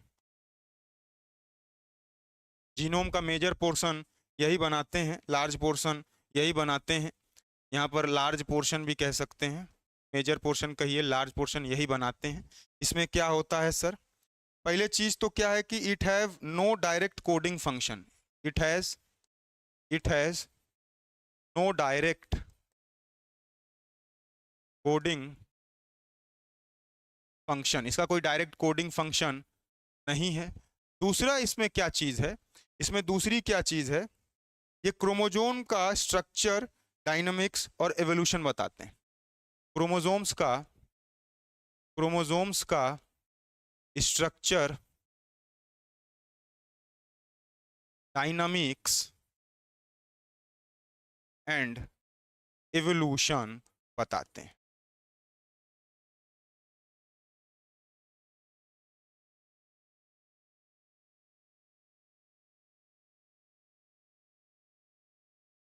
छठवां, सातवां और आठवां पॉइंट भी लिखिए, समझाऊं।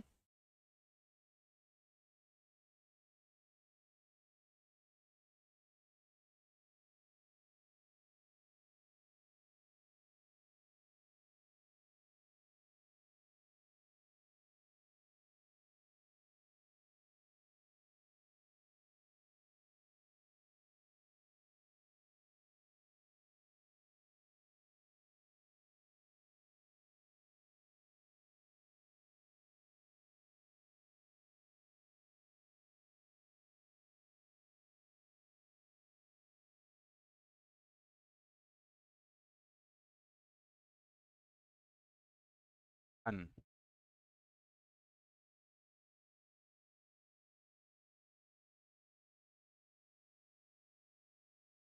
Done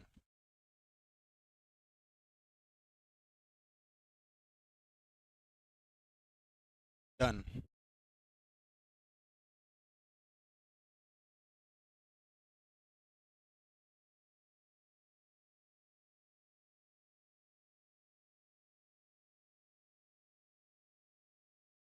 done done done. हो गया सभी का, हो गया सभी का।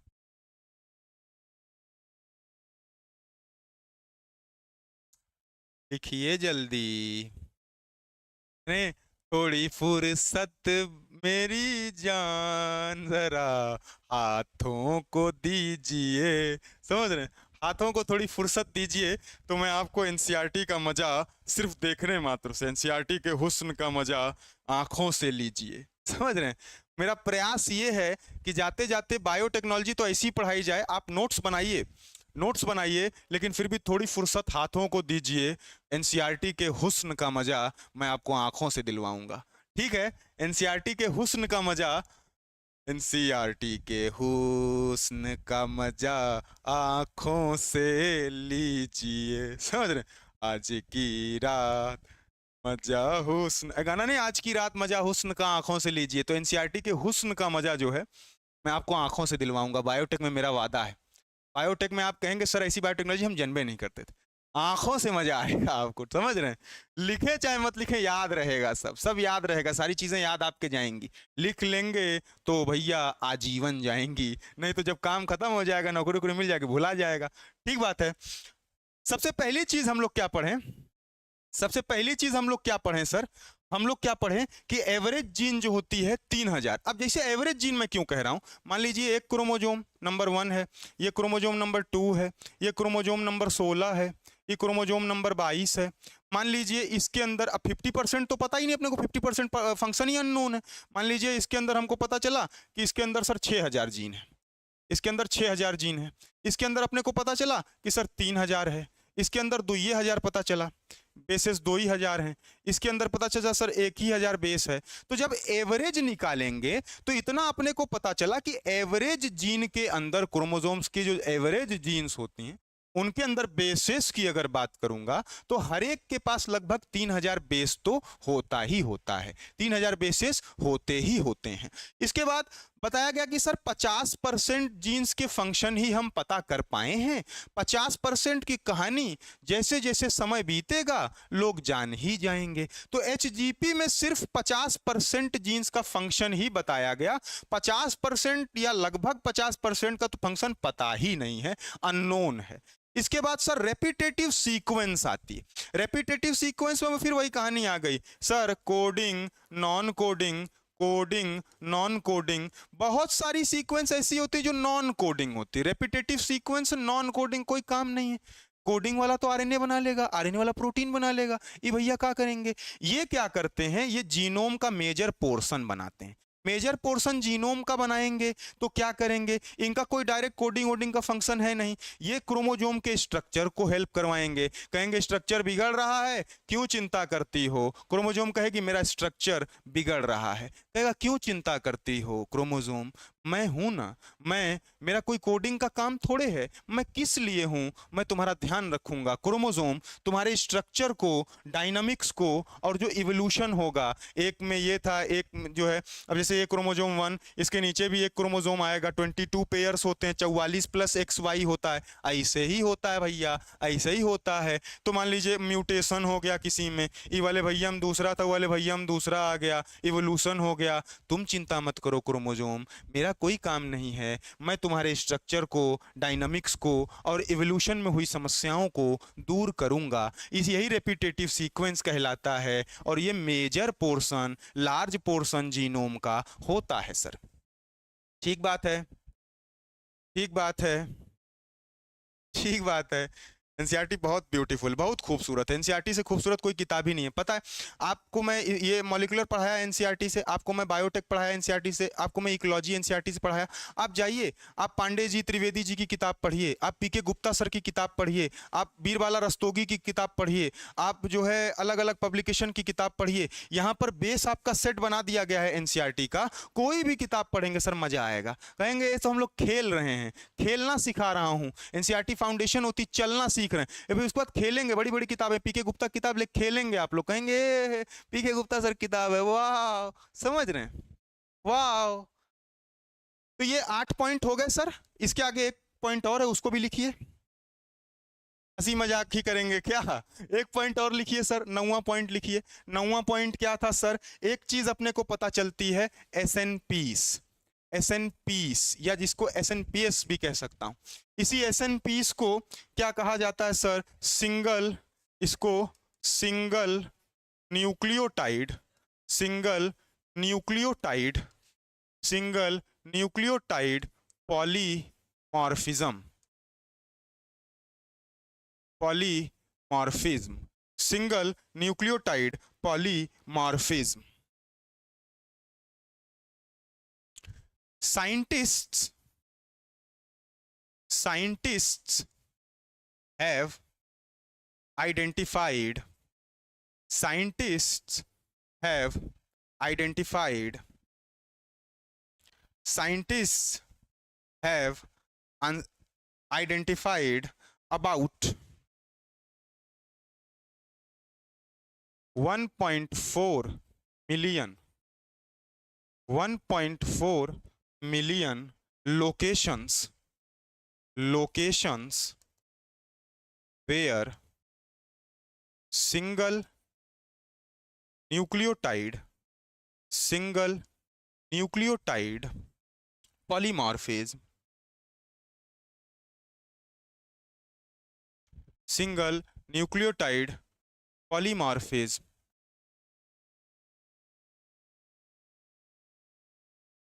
occurs, मतलब single base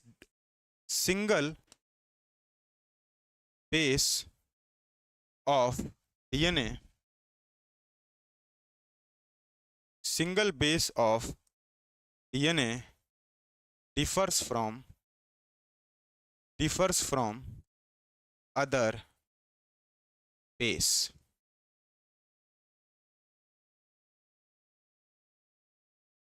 This condition occurs in humans. This condition occurs in humans.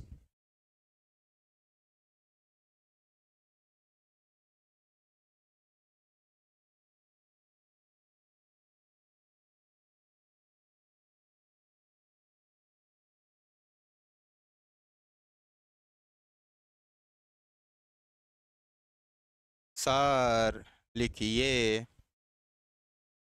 ना जल्दी जल्दी।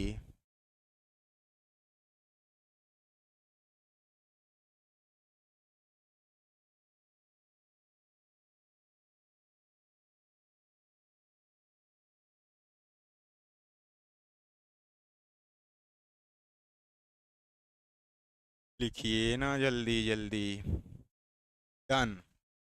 सबसे तेज सूची जी ने लिखा है, फिर प्रतिष्ठा जी ने लिखा है, ललिता जी लिख ली, भूपेन जी लिख लिए, सानिया जी, मीना जी, क्षमा जी, धीरे धीरे लिख रहे हैं लोग। आशीष जी भी लिख लिए हैं, सभी लोग लिख लिए हैं। इसको समझा जाए, एसएनपीएस को समझा जाए, एसएनपीस को समझा जाए।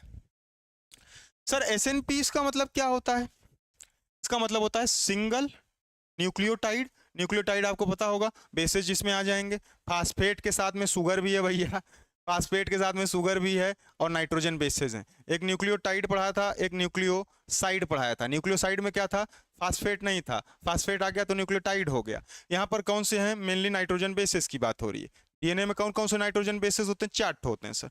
ए होता है, जी होता है, सी होता है, टी होता है, ये 4 होते हैं। क्या होता है डीएनए के अंदर? बहुत बड़ा डीएनए होता है, बहुत बड़ा डीएनए होता है। तो यहाँ सीक्वेंसेस पता चली, जब सीक्वेंसेस पता कर लिए तो यहाँ सीक्वेंसेस पता चली।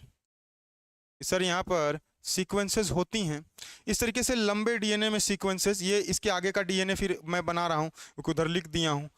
इसके ये 1 है, फिर इसके आगे से डीएनए है, यहाँ टी टी ए सी सी जी जी। तो यहाँ पर क्या होना था? यहाँ पर क्या होना था? ये दोनों एक क्रोमोजोम है, ये मान लीजिए क्रोमोजोम नंबर 1 है, ये भी क्रोमोजोम नंबर क्या है? 1 है। क्या होना था कि सर जो सीक्वेंसेस यहाँ पर दिखी थी वही सीक्वेंसेस यहाँ पर भी दिखनी चाहिए थी। अगर ये बड़ा क्रोमोजोम है, एक क्रोमोजोम नंबर 1 है, इसका दूसरा वाला पोर्शन अगर बनाऊंगा, दूसरा वाला पोर्शन बनाऊंगा तो फिर से बनाऊंगा, क्या बनाऊंगा सर, ए, फिर जो है टी, सी, जी, फिर क्या बनाऊंगा, टी, टी। इसका दूसरा वाला पोर्शन बनाऊंगा, क्या बनाऊंगा सर, इसका दूसरा वाला पोर्शन बनाया, यहाँ बनाऊंगा टी, ए, ए, सी, सी, जी।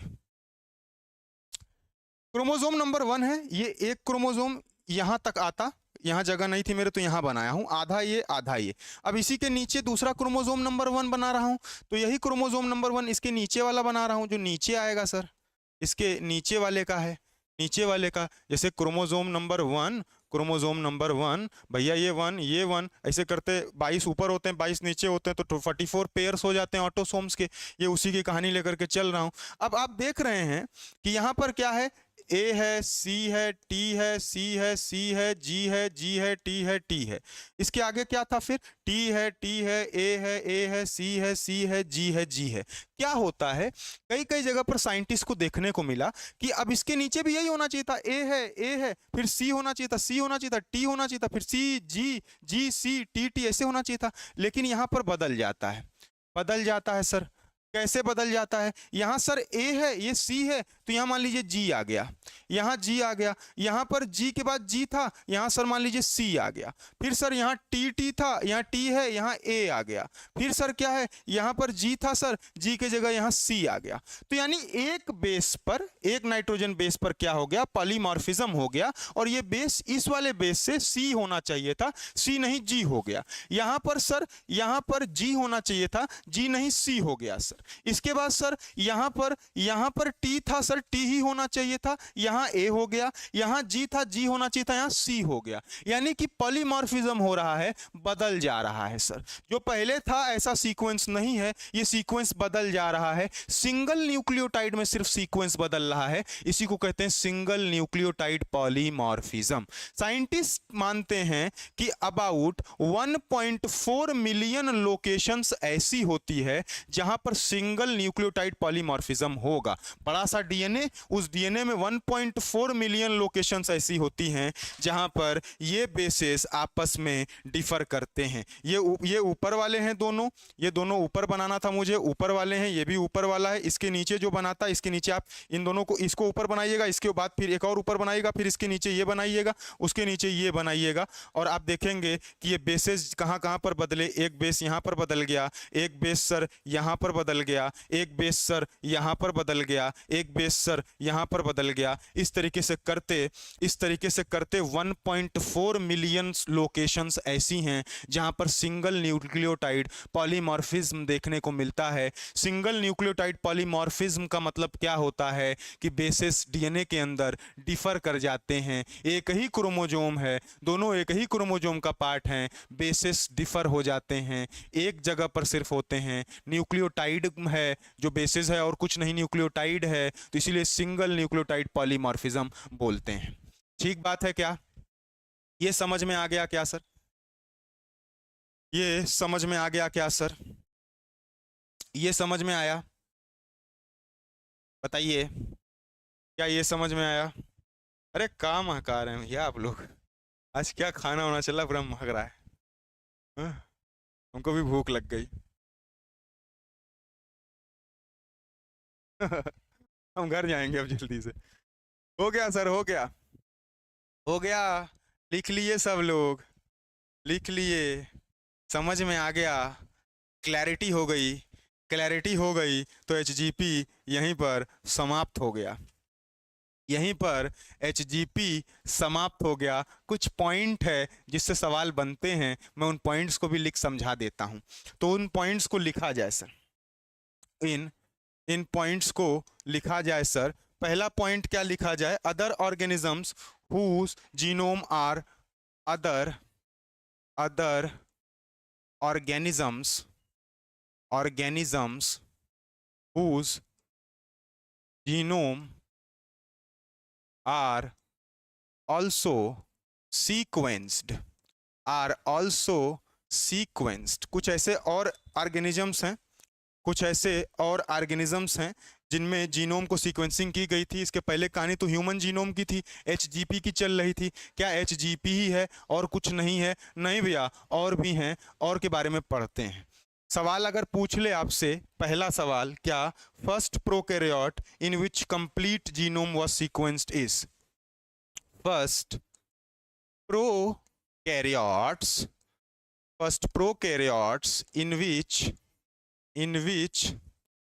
complete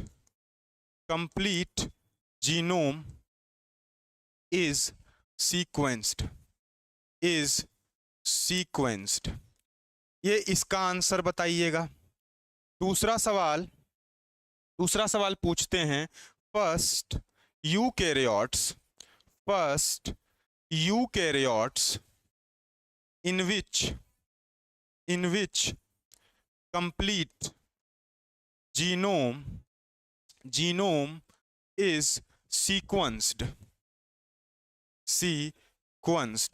इसका आंसर बताइएगा, इसका आंसर बताइए। इसके बाद तीसरा first plant in which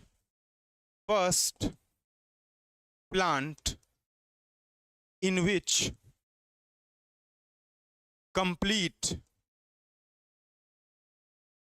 DNA was complete genome was sequenced इसका आंसर बताइए। फिर आगे लिखा जाए। इस पेज पे 3 ही आ सकते हैं, बताइए जल्दी जल्दी सभी लोग। पहला प्रोकैरियोट बताइए जिसमें कंप्लीट जीनोम को सीक्वेंस किया गया। पहला यूकैरियोट बताइए जिसमें कंप्लीट जीनोम को सीक्वेंस किया गया। और पहला प्लांट बताइए जिसमें कंप्लीट जीनोम को सीक्वेंस किया गया। और अगर नहीं जानते तो कहिए सर आप बताइए नहीं जानते तो कहिए हम नहीं जानते सर आप बताइए, तो मैं बताऊं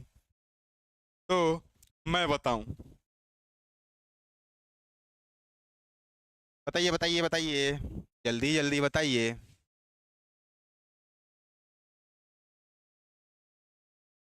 स्वाति जी का आ गया, देखिए हीमोफिलस। करेक्ट आंसर प्रोकैरियोट का क्या है भैया? हीमोफिलस। प्रोकैरियोट का आंसर स्वाति जी बता दी हैं, हीमोफिलस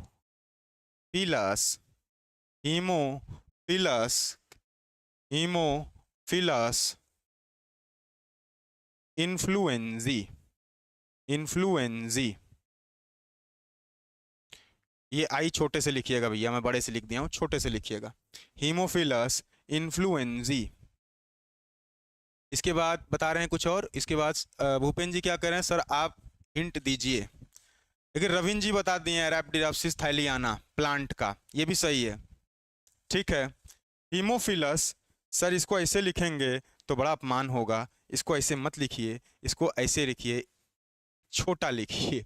हीमोफिलस इन्फ्लुएंजी ये पहला प्रोकैरियोट था जिसके अंदर कंप्लीट जीनोम को क्या किया गया सर? सीक्वेंस किया गया। इसके बाद पहला यूकैरियोट अगर पूछे आपसे, पहला यूकैरियोट अगर पूछे, स्वाति जी का आंसर देखिए सैक्रोमाइसिस सिरेवेसी आ गया है सर, आ गया है सैक्रोमाइसिस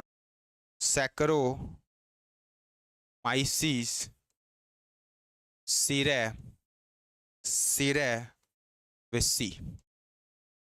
ये पहला, ये कौन है भैया? ये ईस्ट हैं, ये और कोई नहीं, ईस्ट हैं यूकैरियोट्स के अंदर।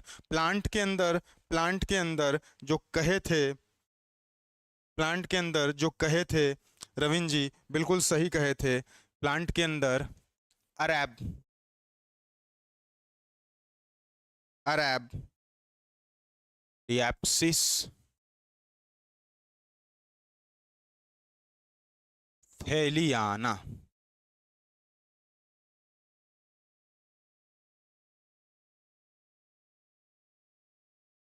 ये प्लांट के अंदर है भैया। डॉप्सिस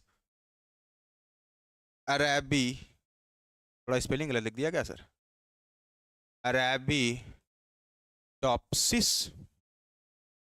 अरैबिडोप्सिस थैलियाना।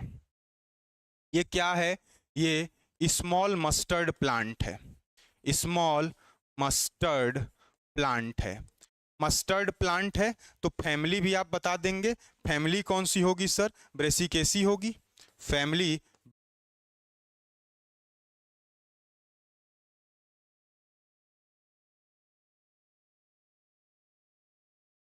अब नहीं होगी,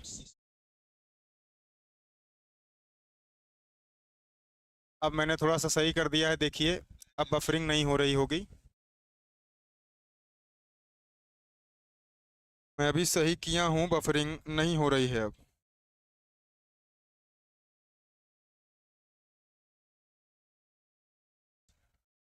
अब नहीं हो रही है, देखिए मैंने सही किया है, अब बताइए बफरिंग सही हो गई क्या? अब मैंने सही किया है, देखिए हाँ अब सही है, सही है, ठीक है। तो अगर पहला प्रोकैरियोट पूछेगा जिसमें कंप्लीट बताया गया था, जीनोम को सीक्वेंस किया गया था, तो आपका आंसर हीमोफिलस इन्फ्लुएंजी जाएगा। पहला पहला अगर यूकैरियोट पूछेगा तो क्या होगा? सैक्रोमाइसी सिरेवेसी, जिसका कंप्लीट जीनोम सीक्वेंस किया गया था। पहला प्लांट पूछेगा तो रैपिडोप्सिस थैलियाना है, ये स्मॉल मस्टर्ड प्लांट है, मस्टर्ड का फैमिली ब्रेसिकेसी होती है। ये तीन चीजें हम लोग पता किए, तीन चीजें पता किए, तीन चीजें। इसके आगे लिखते हैं, इसके आगे लिखते हैं सर, चौथा पॉइंट लिखते हैं। ये लिख लिए थे आप, पॉइंट लिख लिए थे, ये पॉइंट लिख लिए थे कि नहीं, ये बताइए पहले। इस पॉइंट को लिख लिए थे कि नहीं? इस पॉइंट को सब लोगों ने लिख लिया है तो बताइए। एक पॉइंट और है, उसको लिखूं, चौथा पॉइंट। ये लिख लिए थे क्या? लिख लिए थे आप लोग?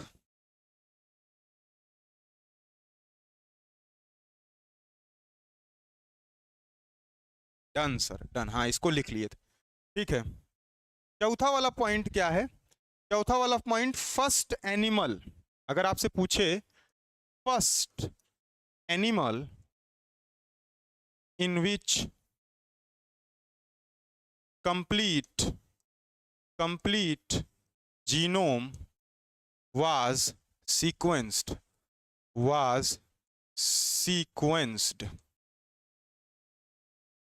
इसका नाम बताइए।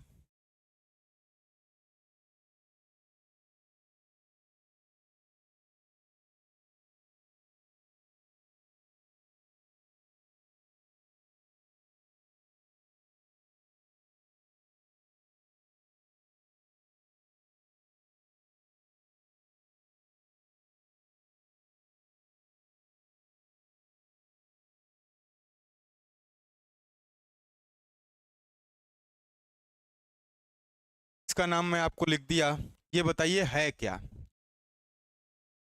ये आप बताइए क्या है? First animal in which complete genome was sequenced, ये सिनोरहैबिटिस एलिगेंस है, हैबिटिस, सिनोरहैबिटिस एलिगेंस है। ये क्या है ये बताइए? नीमेटोड। वाओ, इतना जल्दी जल्दी आंसर भी नहीं देना है सर। नीमे नीमेटोड है ये नीमेटोड है। इसी में सबसे पहले कंप्लीट की बात हो रही है, कंप्लीट जीनोम सीक्वेंस किया गया था, कंप्लीट जीनोम सीक्वेंस किया गया था, ठीक बात है। सिनोरहैबिटिस एलिगांस, इसमें ये निमेटोड है, फर्स्ट एनिमल है जिसमें कंप्लीट जीनोम को सीक्वेंस किया गया था। इसके अलावा ड्रोसोफिला में हो गया है, इसके अलावा ड्रोसोफिला में हो गया है। ड्रोसोफिला की स्पेलिंग गलत लिख दिए क्या सर?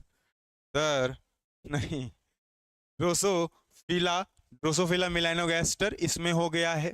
इसके बाद सर आपका रैट्स में काफ़ी हद तक, माइस जो होती है इसमें काफ़ी हद तक हो गया है, और कई चीज़ों में हो गया है। भैया इसी के साथ में ये हमारा HGP वाला पोर्शन ख़त्म हो गया, ये जो ह्यूमन जीनोम प्रोजेक्ट वाला पोर्शन है, ये पोर्शन खत्म हो गया। इसको संडे को ही खत्म करने का सोचा था, पर उस दिन लाइट साथ नहीं दी, जो है हम लोग का बैकअप साथ नहीं दिया, तो आज ये खत्म हो गया है।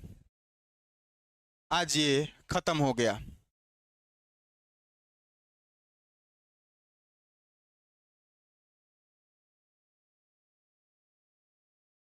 आज ये खत्म हो गया। फ्रूट फ्लाई, बिल्कुल, Drosophila melanogaster fruit fly, fruit fly, इसका सेशन खत्म हो गया है।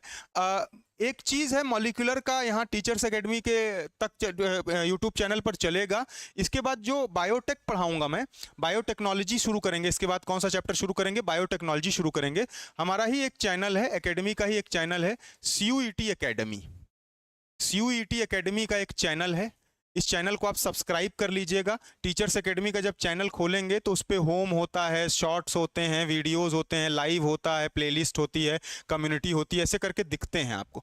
तो होम पर ही नीचे फीचर्स चैनल पर आएंगे तो UGC एकेडमी दिखेगी आपको, CUET एकेडमी भी दिखेगी। CUET एकेडमी को आप सब्सक्राइब कर लीजिएगा। बायोटेक्नोलॉजी की क्लास शायद वहीं से चले, वहीं पर चले, वो सारा नोटिफिकेशन और सारी चीज़ें आपको शेयर कर दी जाएंगी। ये उस चैनल पर CUET एकेडमी पर चलाया जाएगा। इसको इस चैनल पर थोड़ा सा लोड बढ़ता है, तो उस चैनल पर इसको चलाने का हम लोग सोचे हैं। टीचर्स एकेडमी के ही CUET एकेडमी पर बायोटेक को चलाने का सोचा गया है। तो इस चैनल को भी आप आज जा करके सब लोग सब्सक्राइब कर लीजिएगा इसको, और इसको सब्सक्राइब करके बेल आइकन दबा दीजिएगा। यहाँ टीचर्स एकेडमी पर प्रतीक सर को ढूंढना पड़ेगा, CUET एकेडमी पर प्रतीक सर ही केवल हैं, ढूंढना नहीं पड़ेगा। आपके लिए आसान है, NCERT ही वहां पर है, सिर्फ बायोलॉजी ही वहां पर है।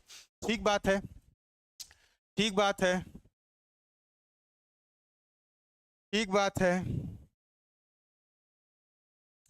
ये कर लीजिएगा याद से, CUET एकेडमी सब्सक्राइब सब लोग कर लेंगे आज जा करके। CUET एकेडमी सब्सक्राइब कर लीजिए। बहुत शानदार शानदार कंटेंट बना करके बायोलॉजी के रिलेटेड, क्वेश्चन के रिलेटेड, आपके एग्जाम के पैटर्न के रिलेटेड मैं बना करके आ रहा हूँ। कोशिश कर रहा हूँ कि वहाँ पर पूरा मेरे अंदर एक है, मेरी उम्र अभी इतनी नहीं हुई है कि मैं पैसा कमाऊँ, मेरी अभी इतनी उम्र नहीं हुई कि मैं पैसा कमाऊँ, तो मेरे मन में है कि मैं फ्री में पूरा पढ़ाऊँगा। जितने इंपॉर्टेंट टॉपिक्स हैं उसको फ्री में पढ़ाऊँगा। बिल्कुल इसमें कोई वो बात नहीं है, आपसे कह रहा हूँ, पब्लिकली कह रहा हूँ कि बिल्कुल फ्री में पढ़ाऊँगा। जितनी भी इंपॉर्टेंट टॉपिक्स है उसको फ्री में पढ़ाने का मेरे अंदर अभी यही मैंने टारगेट सेट किया है कि मुफ्त में निःशुल्क पढ़ाऊँगा। लेकिन यहाँ पर थोड़ा लोड हो जाता है चैनल पर अपने, क्योंकि बहुत सारी इसमें मटेरियल्स आते हैं, बहुत सारे सब्जेक्ट आते हैं। CUET एकेडमी पर जो टीचर्स एकेडमी की है, वहाँ पर सिर्फ मैं ही लेकर के जाऊँगा, तो एक ईज रहेगा। और निःशुल्क सारे लेक्चर्स वहाँ पर फिर बायोटेक के बाद से मिलना शुरू हो जाएंगे। ठीक है, ठीक है। इसके बाद से बायोटेक, इसके बाद से बायोटेक हम लोग शुरू करेंगे। बायोटेक्नोलॉजी 2 चैप्टर, उसमें एक प्रिंसिपल प्रोसेसेस है, एक एप्लीकेशन ऑफ बायोटेक्नोलॉजी है।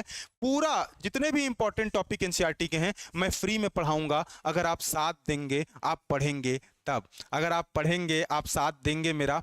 1 महीने से हम लोग की क्लास चल रही है, मेरे मन में पैसे का कुछ भी नहीं है, मेरी उम्र इतनी नहीं हुई है, मेरे लड़का बच्चा नहीं है, मेरे घर पे लड़के बच्चे अभी मेरे नहीं हुए हैं, मेरी शादी नहीं हुई है, तो मुझे पैसे की ज़रूरत नहीं है। मैं यहाँ पर एक्सप्लोर करना चाहता हूँ और आपको एक्सप्लोर करवाना चाहता हूँ। आप मेरे साथ एक्सप्लोर करिए, चलिए जहाँ तक जाती है, चलिए जहाँ तक मैं आपको लेकर के चलता हूँ। बिल्कुल निःशुल्क सोचा हूँ, कोई पैसा नहीं लेना है, निःशुल्क चलेगी वहाँ पर क्लासें। जितने भी इंपॉर्टेंट टॉपिक्स हैं जिनकी क्लासेस चलनी चाहिए, निःशुल्क चलेंगी CUET पर बायोटेक्नोलॉजी से।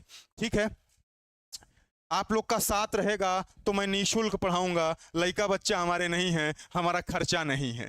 ठीक बात है, पिताजी हैं, खर्चा दे देते हैं, हमारा खर्चा नहीं है, निःशुल्क पढ़ाऊंगा। ठीक बात है, ठीक बात है।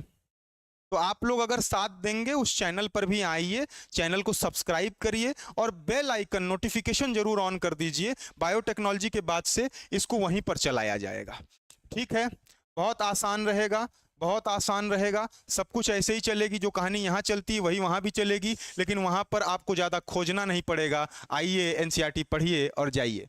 ठीक बात है, आप लोग का साथ रहेगा तो, आप लोग का साथ रहेगा तो मैं करूँगा। ठीक बात है, ठीक बात है क्या, ठीक बात है क्या? तो ये मेरा टारगेट है कि सर निःशुल्क ही पढ़ाएंगे, उस पर पढ़ाएंगे और उस पर आप लोग पढ़िए। सीयूईटी चैनल जो सीयूईटी एकेडमी है बिल्कुल नया है, कोई लोड नहीं है उस पर, सिर्फ मैं ही दिखूंगा आपको और आपकी पढ़ाई अच्छी होगी, डिस्ट्रैक्शन नहीं रहेगा, कोई भी और सब्जेक्ट से डिस्ट्रैक्शन नहीं रहेगा, बायोलॉजी की वहां तैयारी अच्छी चलेगी अपनी। ठीक है, अभी आपको बहुत दूर तक जाना है सर, बिल्कुल सही बात है, अभी बहुत दूर तक जाना है, अभी सारा आसमान, अभी सारा धरती सारा आसमान बाकी है भूपेन जी अभी। और मुझे ही नहीं, मेरे साथ आप लोगों को भी, मेरे साथ मेरे तमाम ऑडियंस को भी बहुत दूर तक जाना है, अभी सारी धरती और सारा आसमान बाकी है, सब नापा जाएगा, सब नापा जाएगा सर, सब नापा जाएगा। ये दिवाली की अब से छुट्टी हो जाएगी, अब एक हफ्ता क्लास शायद नहीं चलेगी, एक हफ्ता क्लास नहीं चलेगी, मंडे से ट्यूसडे से शायद क्लास चले, जब भी चले वो आपको मिल जाएगा, यहाँ पर नोटिफिकेशन बन करके आ जाएगा। उस नोटिफिकेशन के बाद मॉलिक्यूलर अभी इसी पर चलेगी, मॉलिक्यूलर पुलर टीचर्स एकेडमी पर पढ़ाऊंगा। मॉलिक्यूलर बायोलॉजी जैसे खत्म होगी शुरू करेंगे बायोटेक्नोलॉजी, सीयूईटी पर शुरू करेंगे, लिंक आपको शेयर हो जाएगी, आप लिंक से ज्वाइन हो जाइएगा, सीयूईटी एकेडमी पर पढ़ा जाएगा, वहाँ पर इसको आगे लेकर के जाया जाएगा, पूरी धरती पूरा आसमान बाकी है, बहुत दूर तक जाया जाएगा। ठीक है, एक शेयर हो जाए, एक शेयर हो जाए, लिंक मैं इसमें लगवा दूंगा, आप टीचर्स एकेडमी पर ही होम जो आता है, एक आता है होम, एक आता है वीडियोस, एक आता है लाइव, होम पर ही आप नीचे आते जाएंगे तो आपको 3 चैनल 4 चैनल और दिखेंगे, यूजीसी एकेडमी दिखेगी, उसमें एक सीयूईटी एकेडमी दिखेगी, उस सीयूईटी एकेडमी को सब्सक्राइब करके बेल आइकन प्रेस कर दीजिएगा। ठीक है, ठीक है, उसमें चलेगा और फ्री में ही चलेगा, निःशुल्क, सारी महत्वपूर्ण टॉपिक्स निःशुल्क चलेगी, निःशुल्क चलेगी, कोई चिंता करने की जरूरत नहीं है, चुपचाप आना है आपको और पढ़ना है, एक्सप्लोर करना है, बहुत आगे तक जाना है। ठीक बात है, ठीक बात है, वो नहीं है कि अभी तो मतलब नहीं कि फिर नदी को तैर कर हम पार कर लेंगे, मुश्किलों से सामना हर बार कर लेंगे, धाराओं को मोड़ने की जिद नहीं करते, हम समंदर से बड़ा संसार कर लेंगे। एक सपना है, सिर्फ एक सपना है, आपका गोल है, आपका एम है, और आपके एम में जो कमी थोड़ी बहुत रह जाती है वो मैं पूरी करवाता हूं। सिर्फ एक गोल है, एक टारगेट है, अगली दिवाली तक, ये दिवाली आ गई है, अगली दिवाली तक आप सब लोग चयनित हो जाएं, आप सब लोग सिलेक्टेड हो जाएं, आप सब लोग रोजगार को पालें, इससे ज़्यादा और मुझे कुछ नहीं चाहिए, इससे ज़्यादा और मुझे कुछ नहीं चाहिए। आप सफल हो गए, मैं सफल हो गया। ठीक बात है, दिवाली एक बहुत खास त्यौहार है, दिवाली से बड़ी सारी यादें रहती हैं हमारी, दिवाली से हमारी बहुत सारी यादें रहती हैं, लाइट हो गई, सजावट हो गई, दिए हो गए, प्रभु श्री रामचंद्र जी वहाँ से रावण का वध करके, राक्षस का वध करके, बुराई पर अच्छाई की जीत करके घर लौटे थे दिवाली पर। दिवाली पर जब घर आए थे तो अयोध्या के लोग खुश होकर के अपने राजा का स्वागत करने के लिए दीप प्रज्वलित किए थे। आते आते सांझ हो गई थी तो दिखते ही नहीं कि प्रभु आ गए हैं, तो दीप प्रज्वलित किया गया, वहाँ से दिवाली का चलन आया। दिवाली पर कहीं भी रहिएगा, कल को साहब बाबू बन जाएंगे, वो नहीं है कि बुलंदी पर पहुँच जाना। निरोधपाल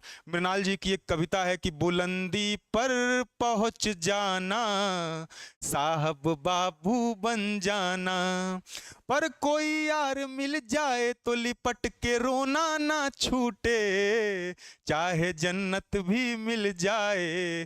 तभी भी त्योहार हो, कुछ भी हो, कहीं भी रहिएगा, एक दिन के लिए ही सही, पर अपने घर पर आइएगा, माँ बाप के साथ में, फैमिली के साथ में त्योहार मनाइएगा। दूसरों के चीज़ों से नहीं सोचा जाता, अपनी परेशानियों से परेशान नहीं हुआ जाता। जैसे कि एक बात आपको बताऊं, एक बात होती है ना कि आदमी सोचता बहुत है, 4 चीज़ों की अंत नहीं होती।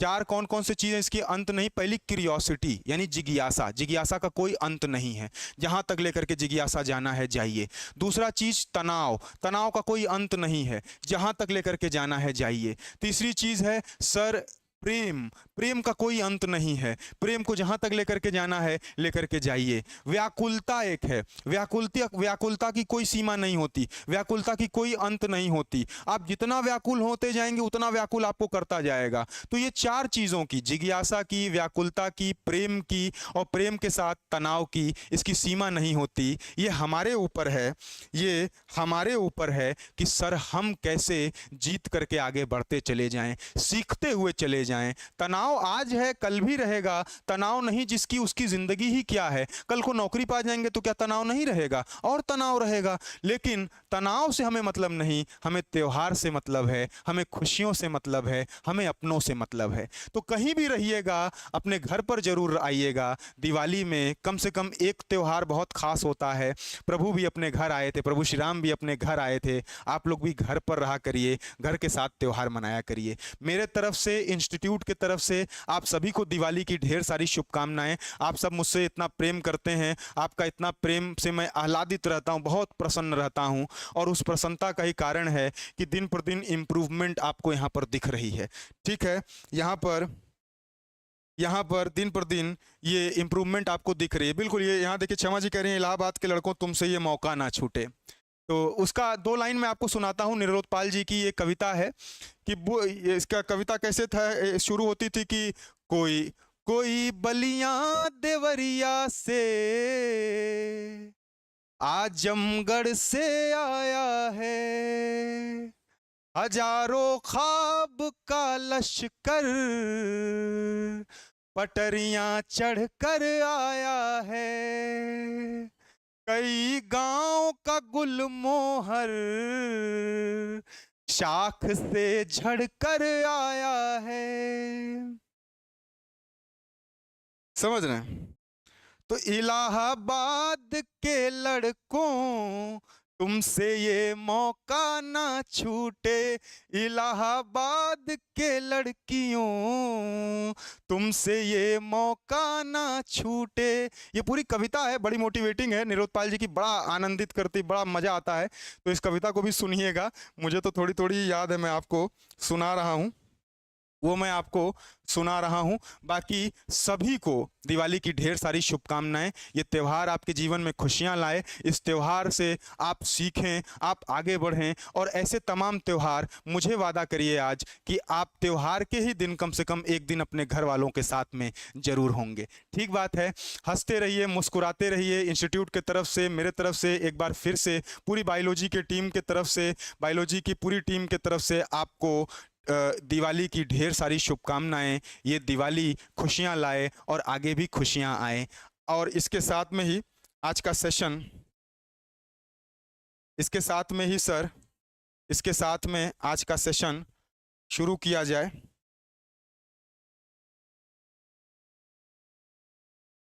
इसके साथ में आज का सेशन शुरू किया जाए। ये बोर्ड कहाँ गया?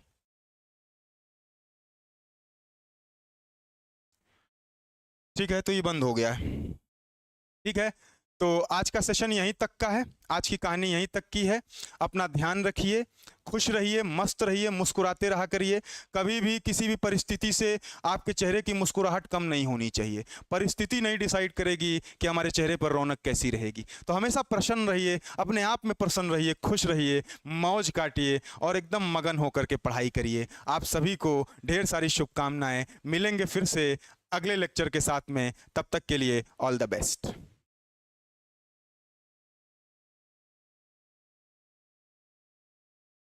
ठीक है, तब तक के लिए ऑल द बेस्ट। और थैंक यू भैया, थैंक यू सो मच। आज का लेक्चर हो गया है। ठीक बात है, ठीक बात है। एंड किया जाए सेशन, सेशन एंड किया जाए। किसी को कोई समस्या, कोई दिक्कत, कोई डाउट हो तो बताइए, नहीं तो सेशन एंड किया जाए। जाइए पड़ाका वड़ाका फोड़िए भैया, जाइए पड़ाका वड़ाका फोड़िए, मैं भी चलूँ। बहुत बहुत थैंक यू। सेशन अच्छा लगा करे तो लाइक कर दिया करिए, सेशन लाइक जरूर किया करिए, कमेंट करके बताया करिए कि सर सेशन अच्छा लगा है, और मेहनत की जाएगी। एक एक कमेंट को मैं देखता और पढ़ता हूँ। बहुत बहुत thank you, all the best.